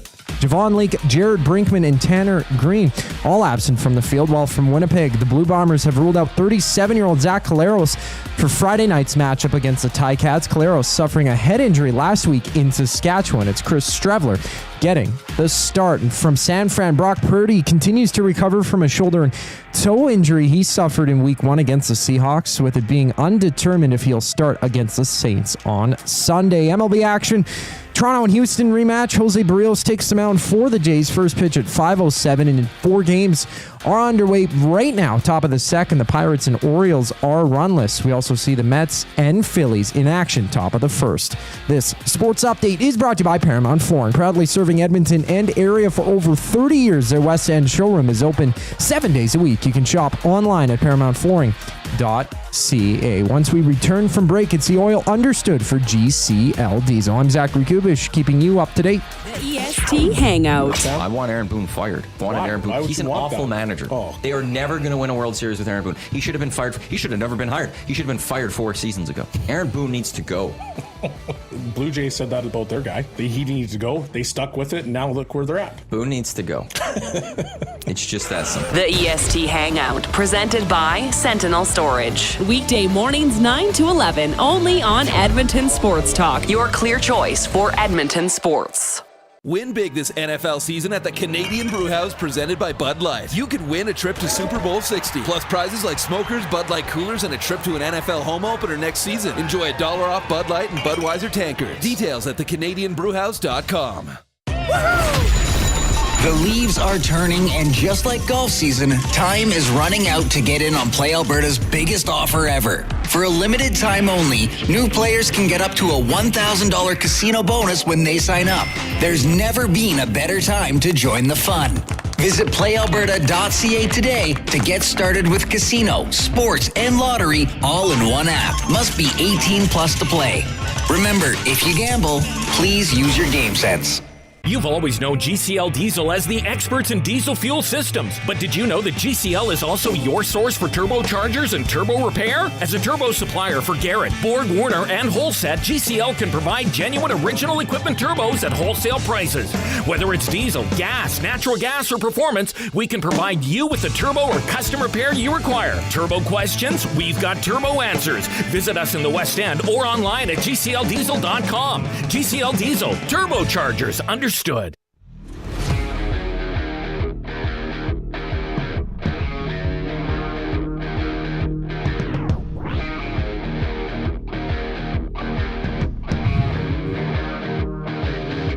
All right, thanks a lot for joining us this afternoon. If you're taking us in on YouTube, don't forget, give us a thumbs up. Click, click, click. Must you click? Please, please click.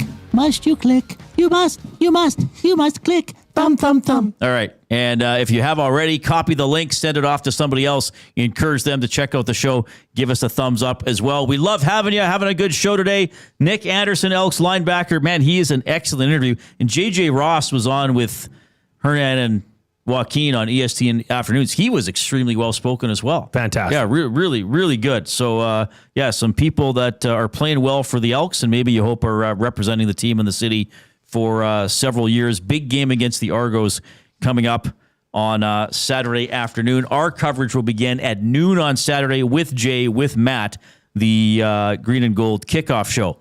VR Montenegro with a... did you read his already? No. No, VR Montenegro sending a limerick in to read at edmontonsportstalk.com. Hobbits coming to town, that's pretty neat. Small in stature with hair upon their feet. Hailing from the Shire, they have one desire, Elks to trample the Argos to defeat. That would be pretty cool. Little Hobbit power. I'll read Bronco Nicks then. Sure. Reid Wilkins is a vocal magician. Making people laugh is his mission. Glue guy is cool, probably good at pool. Making me laugh into submission. Well done. That's very nice. That is very nice. Oilers rookie camp, they're doing all the testing and medical stuff today as we get into the oil understood for GCL Diesel, providers of the best diesel engine components around. From turbochargers to injectors, fuel pumps to sensors, they are the critical engine component experts, proud to serve Edmonton and Northern Alberta for 50 years, over 50 years, and now a partner of Edmonton Sports Talk and the Reid Wilkins Show. GCL Diesel. Diesel. Understood. So Friday night, there'll be a game at Rogers Place, rookie game between the Flames rookies and the Oilers rookies.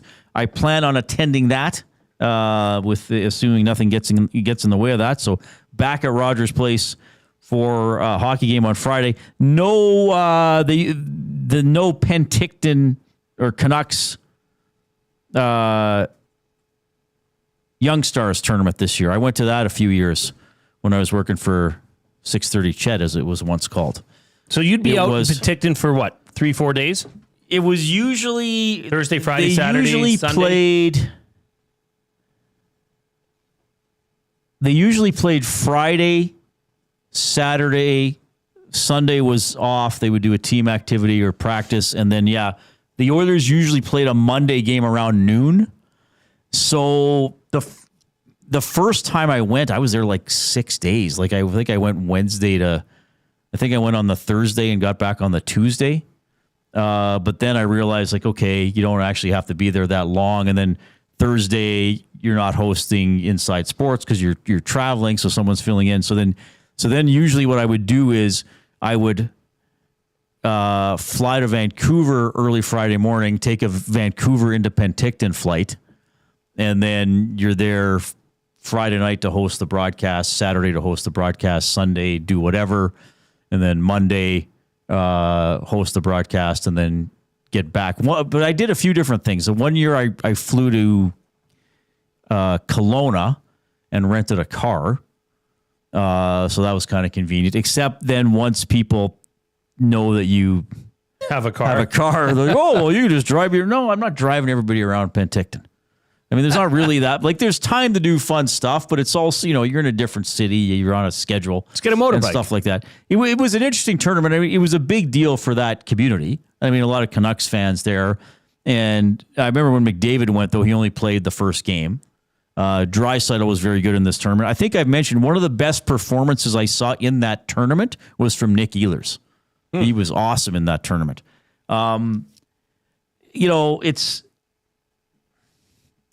It was interesting to go. They have a nice arena there. I mean, it was a junior A team, and like a very nice arena. It was like a small NHL arena. I mean, they actually had like a ring of luxury boxes and kind of a lower and upper deck. The media seating was fairly convenient and fairly comfortable.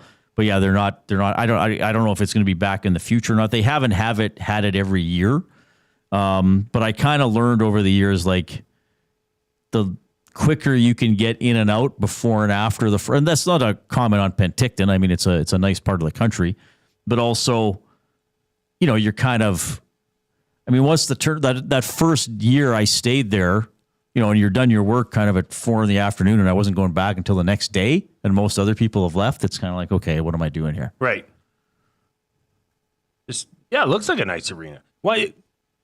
Because that was 4 teams?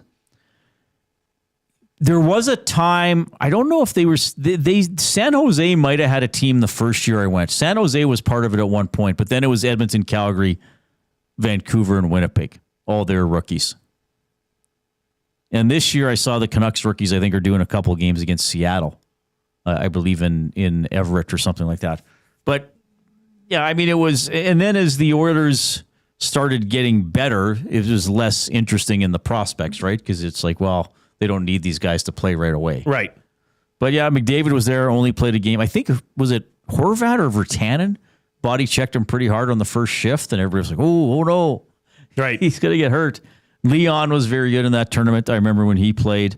So yeah, you get to see some guys before they're in the NHL. But I mean, it's one of those things, the high draft picks, they should be better, right? So if they should stand out, it's almost not a story. It's like, well, if you're drafted first overall or in the top 10, and this guy, is a 21-year-old who played major junior, never got drafted, or a guy they're letting out of U Sports who they're giving a look just to see. I mean, obviously he should be better. The big guy should be better than those players. Yeah. So anyway, the Oil understood for GCL Diesel. McDavid has not signed. If you're just joining us, no contract extension. He is under contract for this season. 780-218-9999 is how you get us on the River Cree Resort and Casino inbox. You can email Reid or Jay at edmontonsportstalk.com, and you can chat with us, more importantly, with each other in the nasty chat that is on YouTube. If you are on YouTube, don't forget to give us a thumbs up. We will have buying or selling. Jay's got some, I don't know what he has. He's got some kind of quiz lined up for me. I don't even know what it is. He's like, Reid, I'm doing something for you. So I'm like, okay, I will. Sometimes you just got to say yes and roll with it. Pat Steinberg out of Calgary as well. Here's the 5 o'clock break. 2 guys and a goalie. Cassie, what do you think is the number where this fan base would go, yeah, I'm okay with that with Skinner? 4.5. Yeah, this I was fan going to say base probably would, under 5. Ooh, really? The fan base would probably be okay if it was under 5. Skinner wouldn't. It'd be ridiculous too. For Skinner's camp, it probably was at the $5 million number. Now the Wolf signed, you just added another one to that 2 guys number. and a goalie, presented by GS Construction. Tuesday and Thursday afternoons at noon, only on Edmonton Sports Talk, your clear choice for Edmonton sports. Looking for quality building materials and friendly advice? Visit us at Windsor Plywood Leduc, family owned and locally run since 1993. From interior materials for doors, flooring, baseboards, and all the finishing touches to all you need for your outdoor projects like cedar lumber for decks and fences, plus all the plywood you'd need. Our full-time on-staff carpenter can help with anything odd-sized or custom, and from domestic hardwoods to exotic selections, we've got you covered. And if we don't have it, we'll track it down for you. Windsor Plywood Leduc. We're the experts you need to know. Weiss Johnson, whoa. Looking for a smart alternative to heating and cooling your home? Hi, Dennis from Weiss Johnson, your cold climate heat pump specialists. We'll explain how Trane heat pumps offer a reliable, cost-effective heating and cooling solution. Order your Trane heat pump now and take advantage of the Canada Greener Homes Loan Initiative. Trane, it's hard to stop a train. From the most experienced HVAC company around, family owned and operated for nearly 50 years. Visit weiss-johnson.com. Back to school? Really? Yay! Really? As things settle back into a routine in your home, you may need extra space. Sentinel Storage is here to help with a store near you. Try 4 weeks free. Visit sentinelstorage.ca. You know Dawn. Everyone knows Dawn. Dawn from Frontier Cartage. That's right, it's me, Dawn from Frontier Cartage, where we're setting the standard for cartage service in Edmonton and beyond, offering city cartage, Alberta highway, short haul deck, and more. My team and I are bringing our years of industry experience and expertise to every mile. Join Dawn and her boys in a new chapter in transportation excellence, dedicated to exceptional service. Call Dawn at Frontier Cartage, 587-222-5826. At Mind360, we invite you to embark on your mental health journey in a safe and comfortable space. Conveniently located in St. Albert, Mind360 has a diverse team of experienced clinicians that offer a broad range of tailored services for children, adults, and families. Furthermore, we are very proud to serve our military, veterans, and first responders. If you're looking for counseling, treatment, or assessment, understand that you are not alone. Contact Mind360 at mind360.ca to book an appointment today.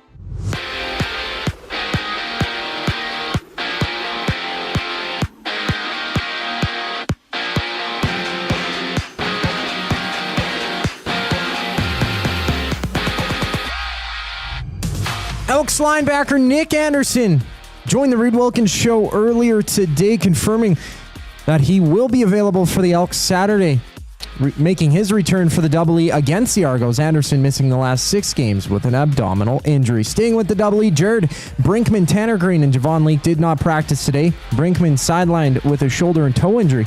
Green due to a knee injury, while Leake was sick. Meanwhile, for the Bombers, Chris Streveler gets a start in Hamilton this week as Zach Collaros recovers from a head injury. Collaros did not practice at all this week after suffering a head injury Saturday against the Riders. Down south in the NFL, the 49ers might be without Brock Purdy this week.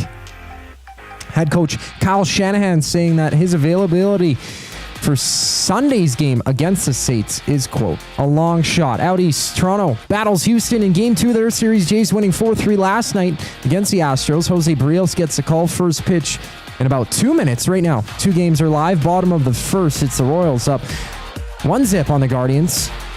Well, the Mets are down 1-0 to the Phillies. I'm Zachary Kubish. That was your sports update. The third and final hour of the Reid Wilkins Show starts right now.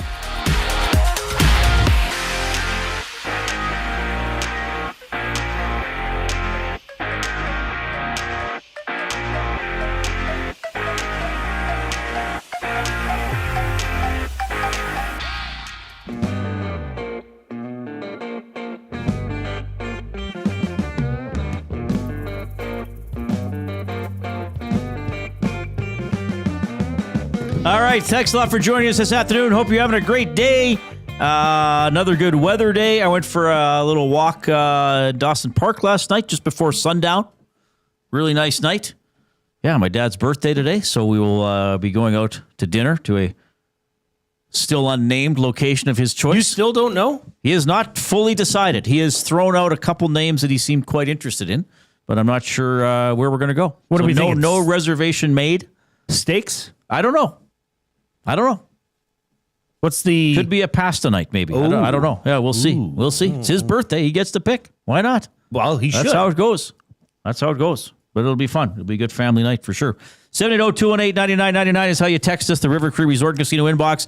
We had a lot of fun. Well, people can still chime in, but we had a lot of good responses off the top, and people also responding to just our opinions on it. For William Huff, the off-topic topic, what celebration in sports are you tired of? The jumping off point for us was just receivers or running backs excessively celebrating the simple act of getting a first down, which for most teams happens about 20 times a game. Like even if you lose, you're doing it quite often. So that was one for us. What else was there? Nick Anderson had a great suggestion, a quarterback sneak, a quarterback sneaker, celebrating a first down, getting a relatively short amount of yardage. Certainly overreaction to making a three-pointer in basketball made the list. Ice in veins. Yeah. It's like, oh, look how good I am. Oh, wow. Just chill out. Yeah. Just chill out. Chill out. Do your job. All right. Give us a thumbs up if you're taking us in on YouTube as well. All right. We like having fun on this show, and sometimes Jay so we usually are sitting across from each other or in the same room at least as we're prepping for the show, hammering away on our laptops, never looking up, never taking a moment to go play a video game, never or joke around with a colleague or take a walk around the office or anything like that. But sometimes Jay will just peer up at me and he'll be like, I got something for you. I'll be like, okay. And he'll be like, put it in buying or selling. He's like, I'm going to test your knowledge. So I'm like, all right. Buying or selling is presented by Damon Bunting, a consistent top-producing realtor in the greater Edmonton area for over 18 years. He and his team would love to help you find that right home or make the move from your current home. Community-driven, he understands what it takes to make a difference in our city. Check him out, DamonBunting.com. Instagram, Damon Bunting Real Estate. All right, this is the school showdown. NCAA school showdown. Yeah. Okay, that's what this is called. The school showdown. I'm going to write that down on the top of my page. So I'm going to give you a name of a school. All right. What inspired this, by the way? Tulane Green Wave. Nick Anderson's alma mater. That's where, because you said Tulane, and I said, aren't they the Green Wave? Yeah. Okay, I didn't put, and then a few minutes later, you were like, hey, so that's what you were scheming. I didn't know why they realized called that was the connection. Okay. And why? More so why? So I'm going to say a team, let's kick it off with this. And this is for like so you're going to say NCAA. the name of a school, an institution in the States, and I have to say the name of the sports teams. Yes. By the way, there are people commenting that you look like a Home Depot employee in your orange shirt today. Oh, do I? Do you really? I don't know. It clearly says Orange Crush on it. Do they wear that shade of orange at Home Depot? Yeah, maybe. Maybe. It's pretty on. It's pretty close anyways. Okay. But yeah. Can I help you with anything? Need any plumbing parts? Okay. NCAA school showdown. We'll start out with this. North Carolina. Tar Heels. That's an easy one. I think. Pretty sure I got that right. Yeah. Now, where did that name come from?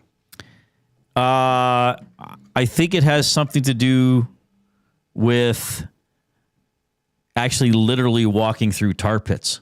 Well, so yes. and rams doing it, sheep doing it. It has nothing to do with sheep. Okay. But it is having tar on your heel.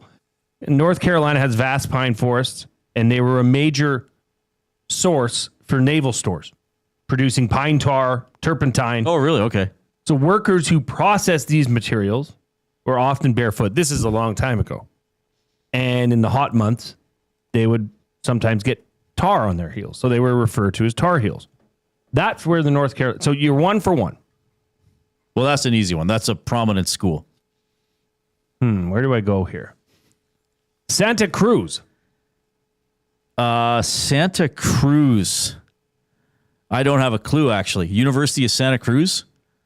It's not the Banana Slugs. I think that's Santa Barbara. It is the Banana. The Banana Slugs. Okay. Wow. Well, I knew there was a team called the Banana Slugs. I thought it was Santa Barbara, but I thought I would just take a guess. That's one of the great team names of all time. Good for you. The Banana Slugs. Well, slugs. We're not just a slug. We're a specific type of slug. Slugs are very prominent in the Santa Cruz area. Did you actually look up why they're named? Oh, yeah. Okay. Well, if we're doing it, let's do it right. Okay.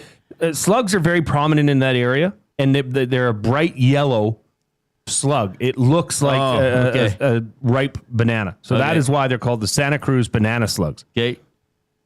Delaware. The Blue Hens. Oh, my gosh. I'm not as dumb as I look.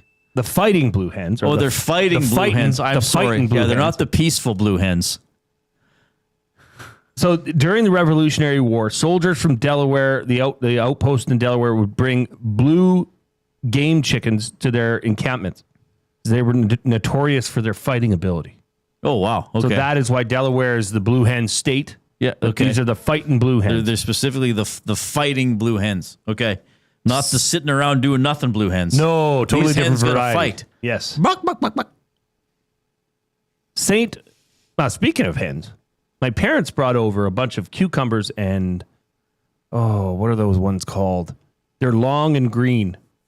A type of cucumber? No, it's a big. It looks like a big cucumber. Zucchini. Oh, zucchini. Because they had too many and they were overripe. So we've cut them in half. You slice them lengthwise, and we gave them to our chickens. Okay. Apparently, they love them. My blue hen story. St. Bonaventure. Oh, I don't think I know this one. The Racers. The Bonnies. The St. Bonaventure Bonnies. And isn't a Bonnie a type of headwear? It has nothing to do with anything real. They just called it that. It's shortened from Bonaventure. Okay. The Bonnies. The Bonaventure Bonnies. Okay. TCU. The Horned Frogs. Yes. Did not Jason Tucker play there? Maybe. I think he did. Could have. The Horned Frogs were prevalent in that area. Yeah. That's frog country. That's horned frog. Yeah, you'll get country. your ribbit on. Yeah. That should be their slogan. Get your ribbit on. Wichita State. Wichita State. Oh, crap. Is it the Cyclones? No, it's something else. Shockers? Shockers, yes. So named after the Spider-Man villain. No. This came a lot of these names come from old times. It's Iowa State Cyclones. That's right. Students earn money by shocking or harvesting wheat fields. Right, it's a shock of wheat, right? Yes. Yeah, okay. Yeah, it has nothing to do with electricity. This one I thought you'd like, and I think you should get a shirt, and you'll know why. Akron. The Akron Zips. ZIPS. Yeah, my buddy's name is ZYPS. Mm-hmm. but the Akron Zips is the name of the team. I'm doing much better at this than I thought. Very good. Do you know why they're called the Zips? Nope. So back in the early 60s, B.F. Goodrich made a rubber overshoe. You remember rubber overshoes that you put over? Yeah. They were nicknamed zippers. Oh, I didn't know that. And students would start wearing them to games. They'd show up in their zippers, so that's how they became the Akron Zips. That's amazing. Okay. Well, Abuski says that's where Armando Sewell went. Okay. Coastal Carolina. Oh, they're always like a 16 seed in the tournament. Coastal Carolina. Cyclones. Chanticleers. Oh, wow. Chanticleers. What is a Chanticleer? It's a rooster. Oh, I didn't know that. So this was a specific rooster. It was a prominent rooster featured in Geoffrey Chaucer's The Canterbury Tales. Oh, wow. And it inspired by literature, kind of like the Baltimore Ravens. It inspired one of their professors to propose the name change. Okay. The Chanticleers. That's a long one. Virginia Tech. Hokies. That's an easy one. Do you know why? Do you know what a Hokie is? No, I don't actually. It's kind of a derogatory used. You're such a Hokie. No, it's a completely made up word. Oh, it is? It doesn't mean anything. So in 1896, the school had a contest to find a new spirit cheer, like rah, rah. And student O.M. Stoll, or Stuhl, won with his entry of Hokie, which is a completely made up word. Just come up with something, okay. So now the Hokies have stuck ever since. Okay. Wow, that's fascinating. Yeah. You did. I didn't think you'd do that. Are we done? Yeah, I only didn't know a couple. What are some of the weirdest ones, though? Well, banana slugs. Banana slugs. Tar Heels, when you think about it, is just kind of weird. Yeah. It's like, why? And why are the Blue Devils the Blue Devils? Because the devil was blue.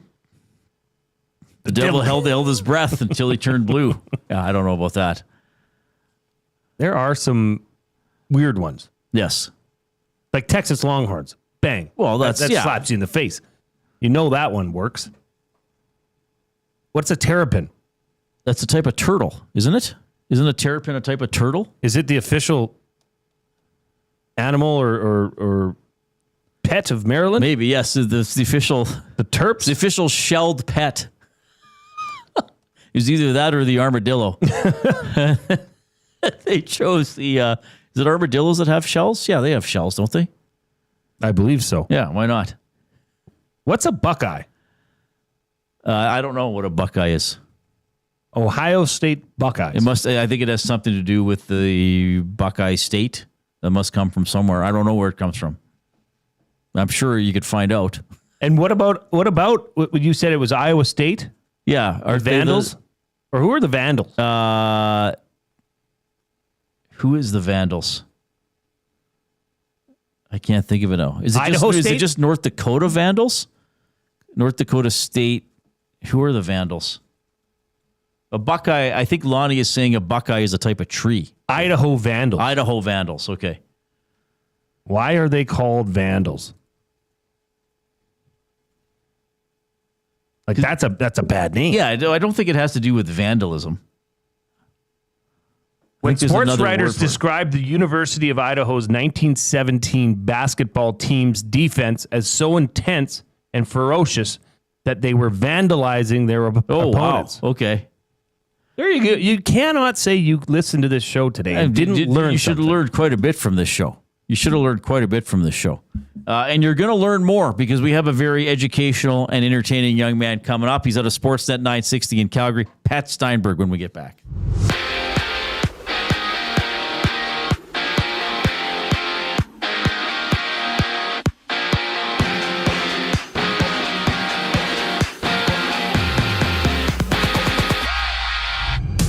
Right now, the Jays and Astros are locked at zeros, top of the first.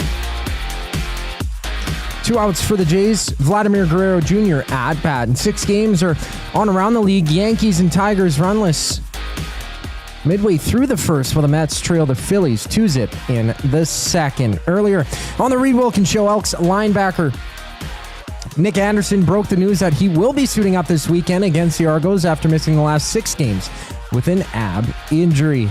3 players missed Elks practice today. Javon Leake, Jared Brinkman, and Tanner Green all absent from the field, while from Winnipeg, the Blue Bombers have ruled out 37-year-old Zach Collaros for Friday night's matchup against the Ticats. Collaros suffering a head injury last week in Saskatchewan. Chris Strevler will get the start. From San Fran, Brock Purdy continues to recover from his shoulder and toe injury he suffered in Week 1 against the Seahawks. It's been undetermined thus far if he'll start against the Saints on Sunday. And it'll be Mac Jones to get the start if Purdy is out of the game. On the other side of the break, Pat Steinberg from Sportsnet 960 checks in with Reid and Jay. I'm Zachary Kubish, and you're up to date. The oil stream. Okay, so Connor McDavid could become the biggest free agent in the history of the sport. Now, if McDavid ends up signing, Kaprizov could look at it and go, wait a second, that could be me. Yep. Like, I could be the guy going to unrestricted free agency, and teams could be lining up for me, and I could possibly bring in more than McDavid just got because it would be an open market thing as opposed to negotiating with the Minnesota Wild. The Oil Stream, presented by Boston Pizza. Monday, Wednesday, and Friday afternoons at noon. Only on Edmonton Sports Talk. Your clear choice for Edmonton sports. The leaves are turning, and just like golf season, time is running out to get in on Play Alberta's biggest offer ever. For a limited time only, new players can get up to a $1,000 casino bonus when they sign up. There's never been a better time to join the fun. Visit playalberta.ca today to get started with casino, sports, and lottery all in one app. Must be 18 plus to play. Remember, if you gamble, please use your game sense. It's wing showdown time at the Canadian Brewhouse. Creamy street corn goes head-to-head with Mexican chili lime. 2 bold flavors battling for your taste buds. Grab them anytime, or just 69 cents every Wing Wednesday. The Canadian Brewhouse. Our house is your house. World-renowned top psychic medium and the star of Meet the Frasers, Matt Fraser comes to River Cree Resort and Casino on September 12th and 13th for a couple of special live shows. Join Matt for 2 nights of healing, hope, and laughter. Matt has become a trusted figure for people seeking closure, guidance, and connection with their loved ones. Don't miss Matt Fraser live at River Cree Resort and Casino September 12th and 13th. Both shows are 18 plus. Get your tickets now at rivercreeresort.com. September is here. Although summer's entering the 7th inning stretch, the Jays are in full swing. Be ready for the baseball playoffs, and when the fall season arrives, create space with Sentinel Storage, official storage provider of the Toronto Blue Jays. Try 4 weeks free. Details at sentinelstorage.ca.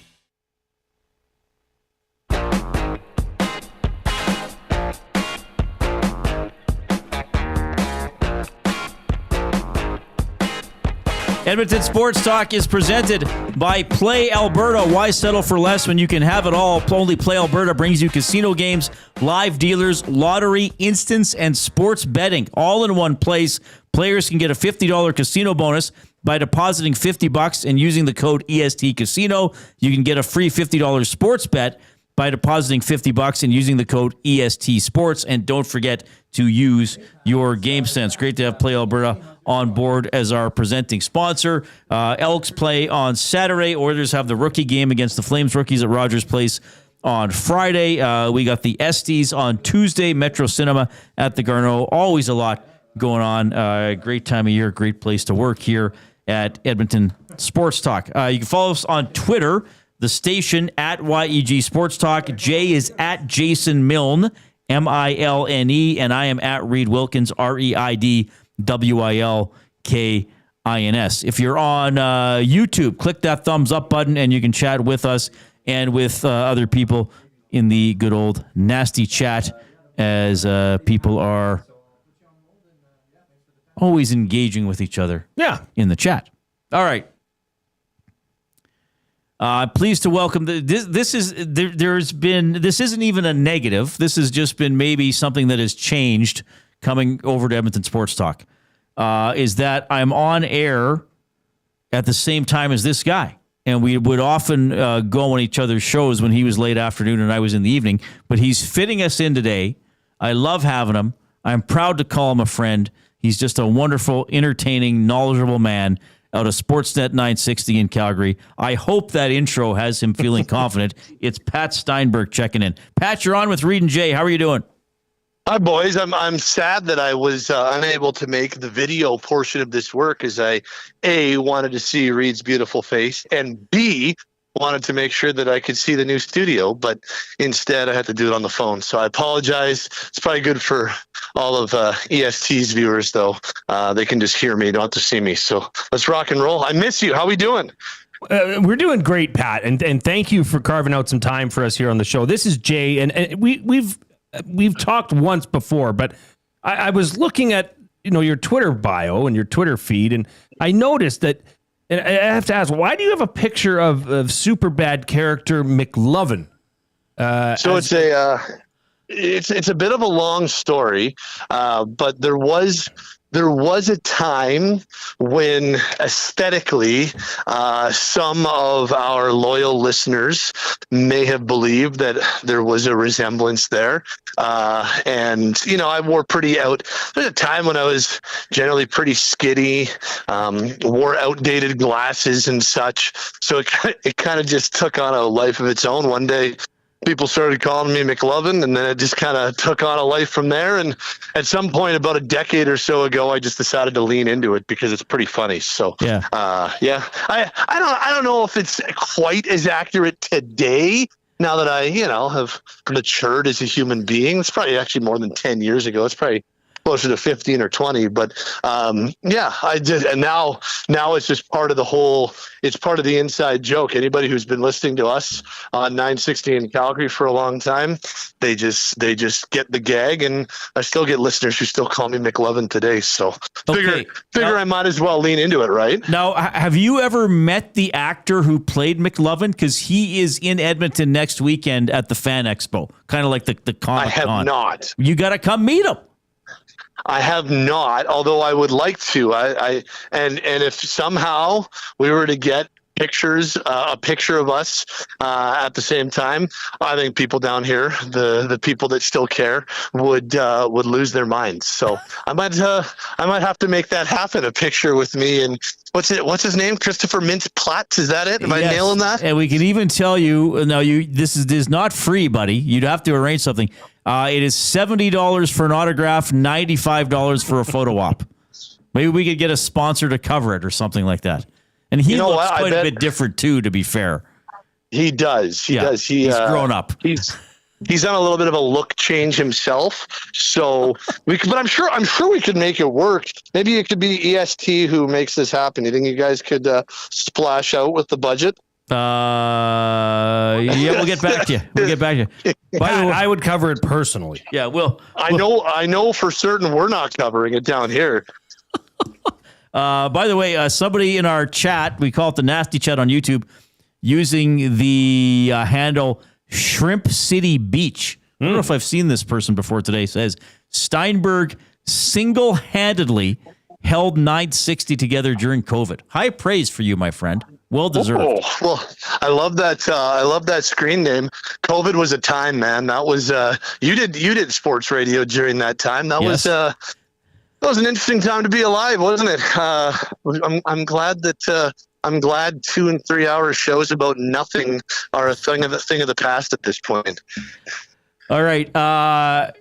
Let's shift gears to the sports stuff, but we love hearing you tell stories and reflect on things. What do you want us to? Okay, we got Flames rookies, Oilers rookies Friday. I don't know if you're coming up for the game, but is there a rookie you are? I will. I will be there. We're doing the show on Friday. We get to. It'll be our first reuniting of the season. Oh my God! I'm going to see you. I'm not working, but I'll see you. I could be an intermission guest. Please wear something. Wear something fancy. Like I will. Professional. Yeah. Well, we'll see. Professional, but fancy. You give us a Flame player or two for Oilers fans to watch in that game, and we know here who everybody's watching from an Oilers perspective. Who are a couple of young guys that you're keeping an eye on for Calgary? Well, first of all, the guy that would have been the answer is not going to play. That's Zane Parekh, who he's been dealing with a lower body injury all summer. It was the same injury that kept him out of the World Junior Summer Showcase, which is too bad because I know for the people who bought tickets and are coming to the Saddle Dome for the second rookie game on the Sunday afternoon, we're all really excited to see him play. And so it is a little disappointing that Zane's unable to take part, but it's precautionary. And this guy is supposed to be on the NHL team this year. The Flames wanted to make the big team this year. And so if there's anything they can do to make that easier, and if there's anything they can do to protect the player, they're going to do that. So it is precautionary reasons why he's not playing, but he would have been the guy. There's a couple of guys that I think would be interesting to watch. I'll give you three. I would start with Sam Honzek, who was Craig Conroy's first round pick when he took over as general manager going back to the summer of 2023. He was a first-round pick out of Vancouver in the Western League. And, it's been, I guess the best way of phrasing it is it's been a up and down start to his time in the Flames organization. First-round pick, and then his first season in the organization, he deals with a bunch of injuries. And as a result, doesn't really have a great draft plus 1 year. And then he comes to training camp last year, makes the team out of camp, was one of the better players and better stories in training camp. And all of a sudden, the kind of narrative had started to shift a little bit on Honzek, who was a guy that I know a lot of Flames fans were a little worried about. Like, geez, is this guy going to work out as a first-round pick? Which was probably too early to be talking like that, but doesn't change the fact that was one of the things Flames fans were worried about. And then gets hurt early on in the regular season in the NHL last year, and then got sent to the American League and didn't come back up. And, was generally up and down, even playing with the Wranglers in the AHL. So Honzek's a guy to watch because of how positive his season started and maybe how more towards the meh side of things it ended. I would look at Andrew Basha, who was a second-round pick of the Flames in 2024 out of the Medicine Hat Tigers, and had a really frustrating season himself this past year because he was dealing with an ankle injury all year long, and it kept him out for a good portion of Medicine Hat's regular season in the Western Hockey League. And so as a result, didn't really put together the type of draft plus 1 season you would like, came back in time to help the Tigers win the Western Hockey League championship and go to the Memorial Cup. But again, was not a great season. But anybody that you talk to who knows the Western League well, anybody that scouts 18, 19-year-old players going into the draft, they say that perhaps where Basha went in the second round isn't where he would have gone had he not been dealing with those injuries. The last half of his draft year prior to being taken by the Flames, he was dealing with that ankle injury as well. And he's a 20-year-old this year, so he is eligible to play in the American League, and that is the plan, that he's going to play AHL hockey this year. And the last one is a similar boat guy. Etienne Morin was a second-round pick back in 2023. Again, had not so great first year as a drafted member of the Flames, a much better second year, and now he's a 20-year-old that is expected to play in the American League this year as well. So a couple of guys taking that step for the first time. For Sam Honzek, he'll be in the AHL for the second time this year, unless he can make the team out of camp. Those would be three guys that I'd watch for. It's unfortunate Parekh isn't able to play, but Morin, Basha, Honzek, those are three names I'd be watching for. Pat Steinberg out of Sportsnet 960 in Calgary joining us this afternoon on the Reid Wilkins Show with Jason Milne. One more hockey question, and then I do want to get some CFL Stampeders perspective from you as well. Look, the Dustin Wolf contract, pretty huge. What was the quote from Conroy? Jay, he gave a quote about this shows that guys want to play in Calgary. People want to be in Calgary. Which any GM, I think, is going to say. But your perspective here on them locking up Wolf for this long? Well, the reason Conroy said that is because there's been a narrative, and honestly, I don't know how fair or unfair the narrative is, because you take a look over the last, 5 to 10 years, it's been hard for the Flames to retain some of their best players. I mean, it started with Adam Fox, who was a second round, third round pick, whatever it was, of the Flames, and he kind of told them to buzz off and wasn't going to sign, so eventually ended up with the New York Rangers. That's why anytime Adam Fox touches the puck at the Scotiabank Saddledome, he's booed relentlessly. And then it went a few years later, and Johnny Gaudreau didn't re-sign with the Flames and left in free agency to go to Columbus. And then a few weeks later, Matthew Tkachuk essentially told them that he wasn't going to sign, so you might as well trade me as I'm going into the final year of restricted free agency. So, I'm not going to sign. I'll take a 1-year deal, but after that, I'm going to go elsewhere. So they moved him to Florida. We know how that's gone. And then a couple seasons ago,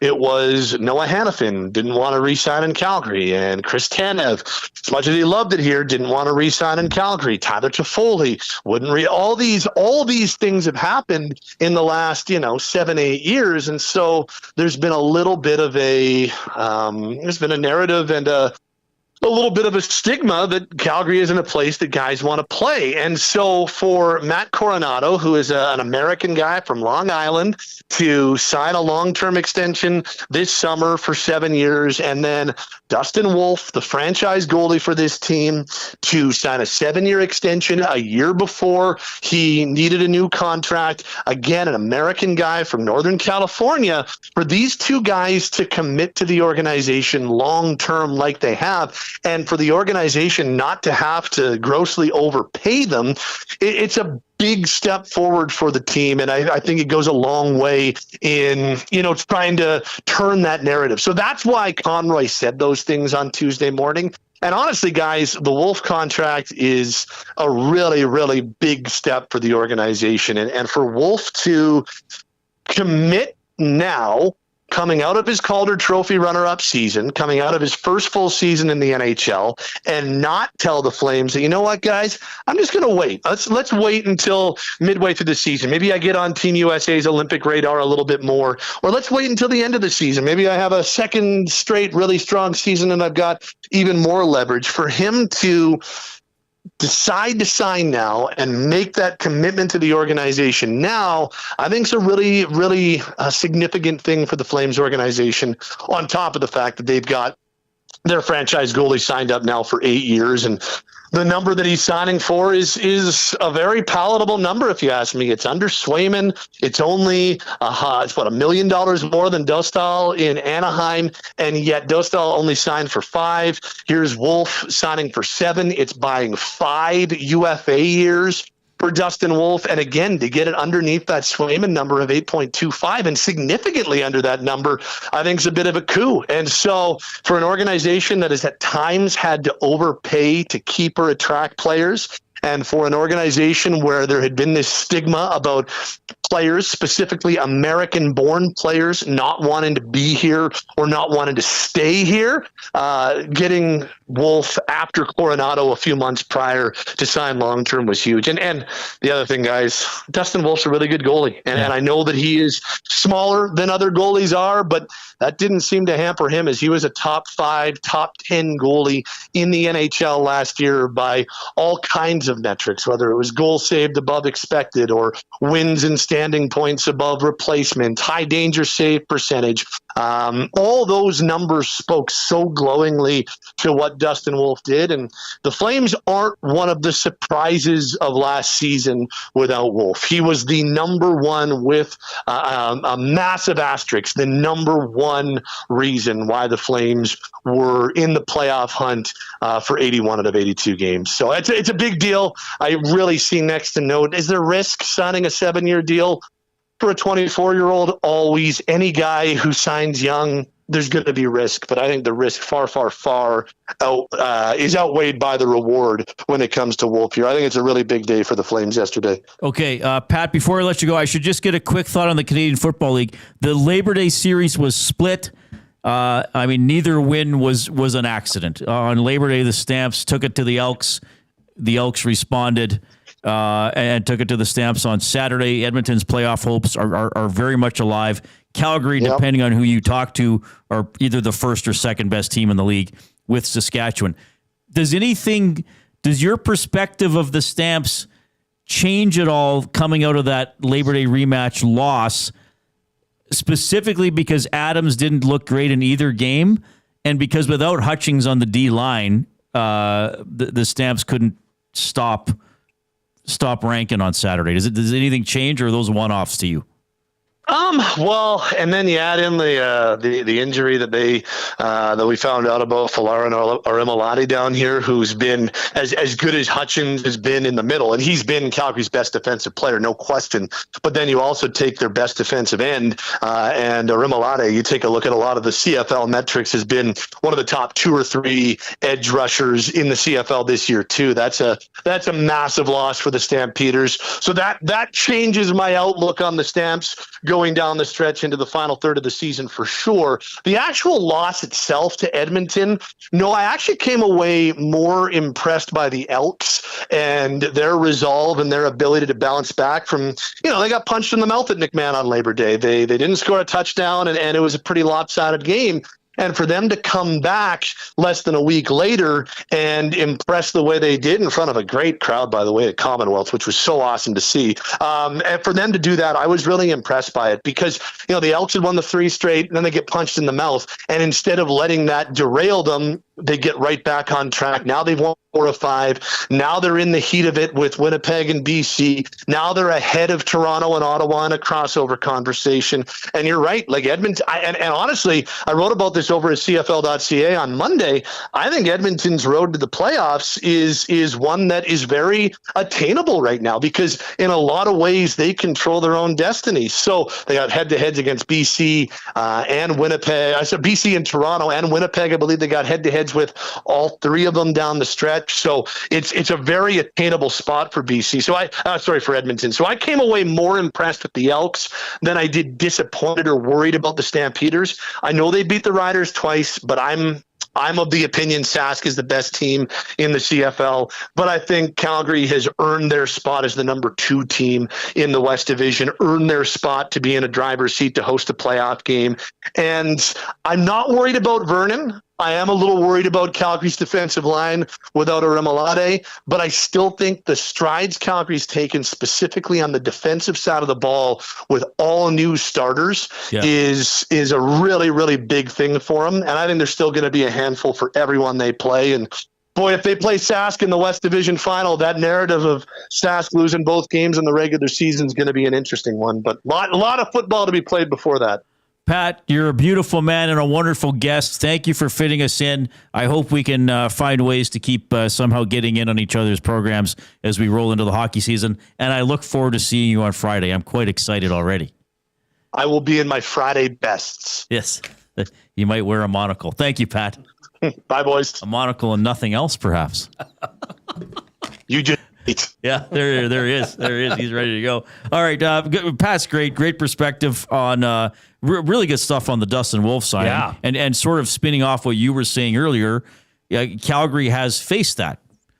Players saying, you know what, I'll just be a free agent and I won't sign here. I'm not going to re-sign. So, yeah, they've gone through that. I mean, Edmonton went through that, I think, more in the past. So, I mean, that's why Conroy is pushing that narrative, right? Like, hey, look, there are players who will stay here. Yeah. No, that makes sense. Not everybody wants to leave. So that was really good. 780-218-9999 is how you can text us. That is the inbox presented by River Cree Resort and Casino, home of Tap 25 Restaurant. $18.99 prime rib special, 7 days a week except show nights from 11:30 a.m. to 11 p.m. That is available for dine-in and takeout. Man, oh man, we've had a lot of fun today. We've covered a lot of ground. We've had some laughs. We've had some good information. We've had some great guests. Nick Anderson from the Elks was on earlier. If you missed that one, you'll probably want to go check it out on YouTube or on a podcast. He was just simply outstanding. Words of the day still to come. What am I going to get there? Who knows? Jay's in an orange shirt. He is not leaving us for Home Depot. Did you have a uniform at Avance Furniture? No. You just wore whatever you wanted. Yeah. Would you dress up or would you wear a collared shirt? Quite or the a opposite, suit? actually. Yeah. I dressed down. Did you have a name tag? No. So you could have just been someone trying to sell them a couch. Yeah, I was Rick. Hi, I'm Rick. No, I didn't dress up because then that would just, in my opinion anyways, it would push the pushy salesman narrative a little too much. Oh, okay. If I came to them wearing something like this and said, yeah, I'm just I'm one of you. Because I got to be unloading stuff in the back and I'm running, but give me a shout if you need me. It's a little bit more comforting. Speaking of a comforting voice, here's Zachary Kubish.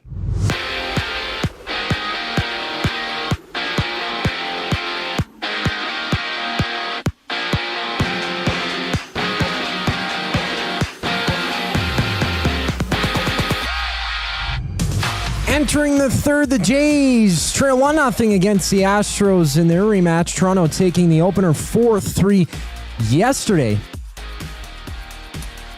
Jose Barrios to take the mound once we return. And from Edmonton, Nick Anderson and the Elks joined the Reid Wilkins show earlier on the program, saying that he will play for the Double E Saturday in Toronto after missing the last 6 games with an abdominal injury. Staying with the Double E, Jared Brinkman, Tanner Green, and Javon Leake did not practice today. Brinkman sidelined with a shoulder and toe injury. Green due to a knee injury, while Leake was out with an illness. Meanwhile, for the Bombers, Chris Streveler gets a start in Hamilton this weekend. Zach Caleros continues to recover from a head injury he sustained last week in Saskatchewan. Caleros has not practiced all week because of the injury. From San Francisco, Brock Purdy continues his recovery from a shoulder and toe injury he suffered in week 1 as his team faces Seahawks. It's been undetermined if he'll start Sunday against the Saints. The final segment of the Reid Wilkins Show brings us back after a brief pause. I'm Zachary Kubish, and you're up to date.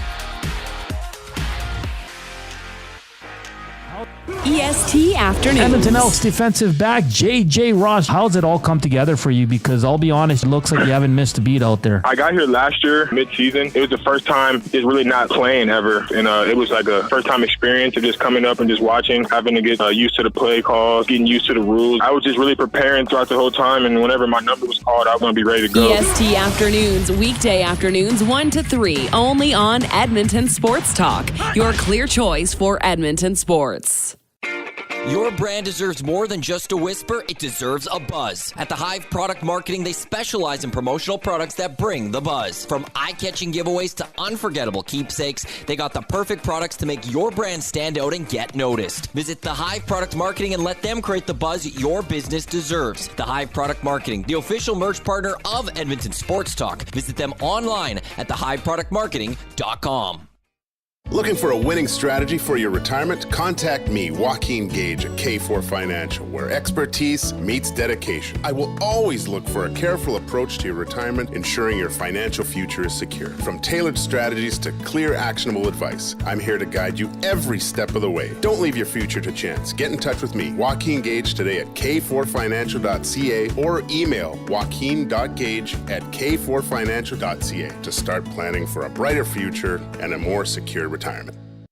Hi there. If you're like me, you like to picture yourself in luxury, even though there's absolutely no way you could afford it. And if you can, well, even better. Thankfully, I picture myself in something that is luxury, but still absolutely affordable, like the all-new Mazda CX-90 from Park Mazda. With the new luxury features like facial recognition settings and quilted detail Napa leather seating, I can pretend to be comfortable with all of my proper settings activated without even touching a button, thanks to Mitch Lewicki and the great staff at Park Mazda. I like to picture Mitch Lewicki as a ninja fighting off evil samurai. Park Mazda, your dealer for life in Sherwood Park off Y Road, parkmazda.ca. Must you click? Click.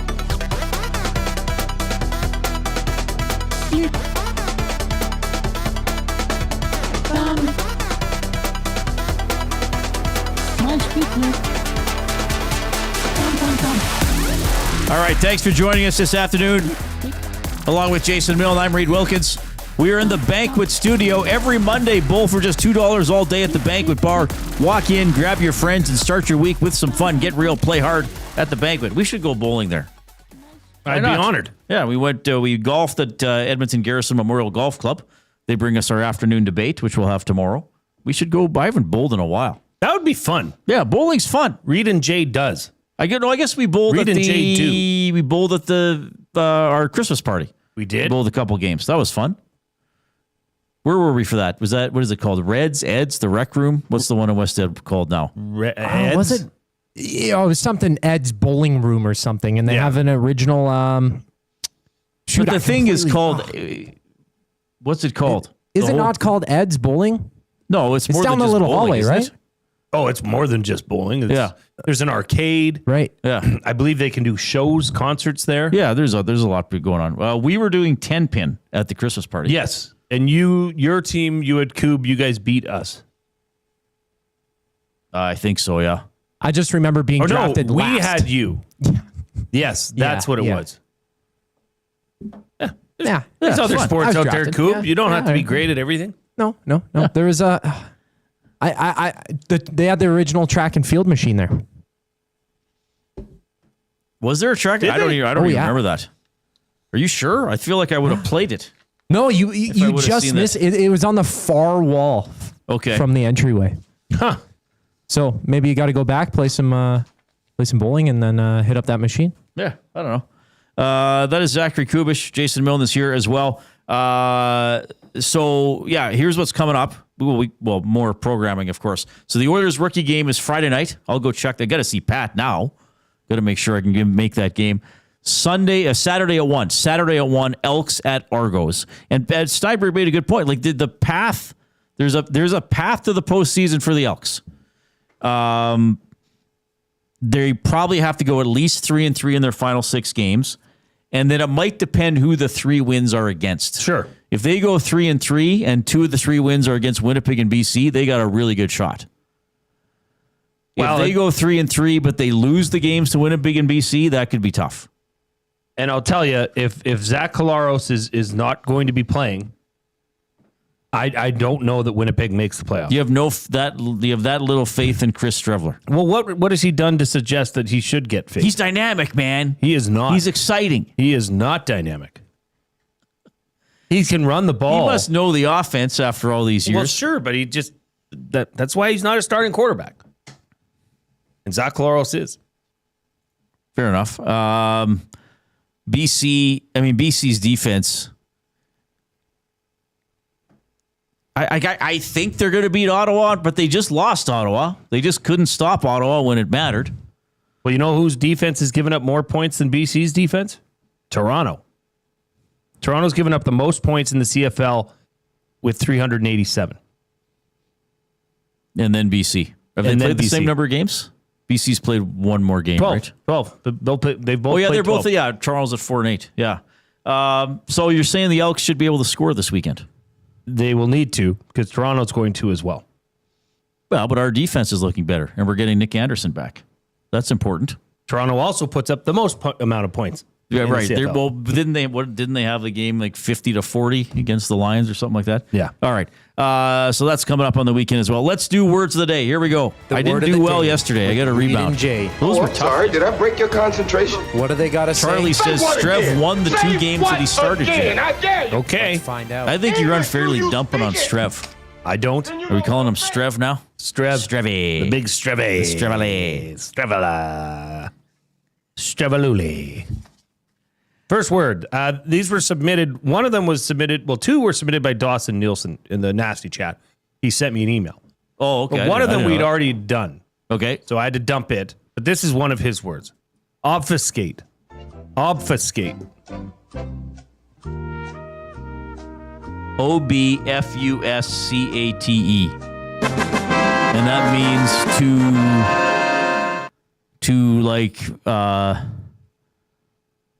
block access to, or to deny access to the truth or facts.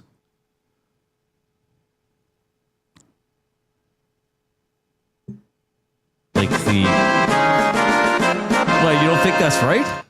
Well, it's to make correct. To make obscure. Oh, to make obscure. Okay. Or to confuse. But I guess because I've always heard this word in like the like it's an X-Files word, right? Yeah, I'll give it to you. 2 for 2.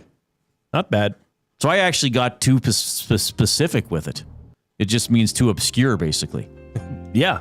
Okay. Yeah. Not necessarily blocking access to something. Right. Okay. But technically you were right. Right. Second word of the day, griot. Griot. My goodness. Griot.